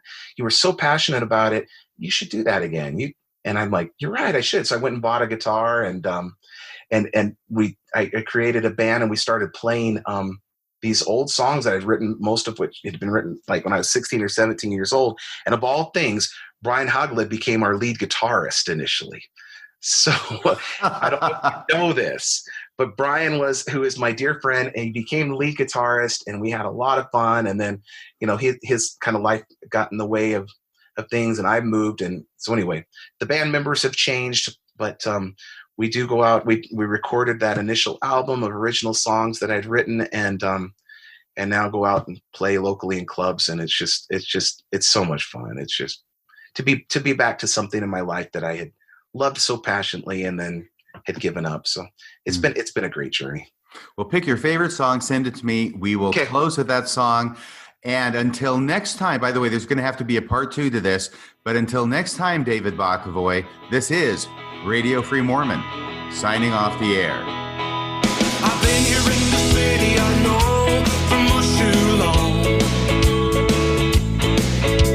When all they ever play out here are those top 40 songs. And so I'm packing up my bags and I'm headed out for the sun. Now going back to some rock and roll, you know that you're welcome to come. Let's go!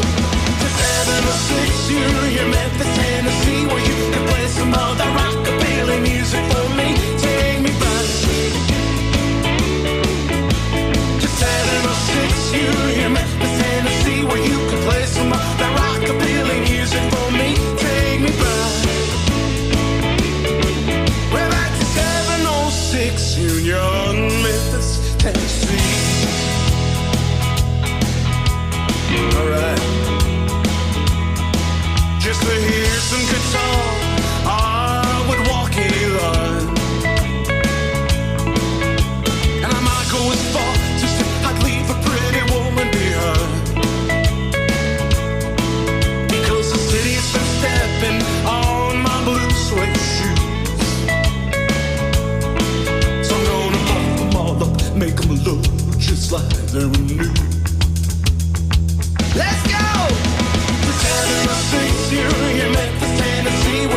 Memphis, Tennessee.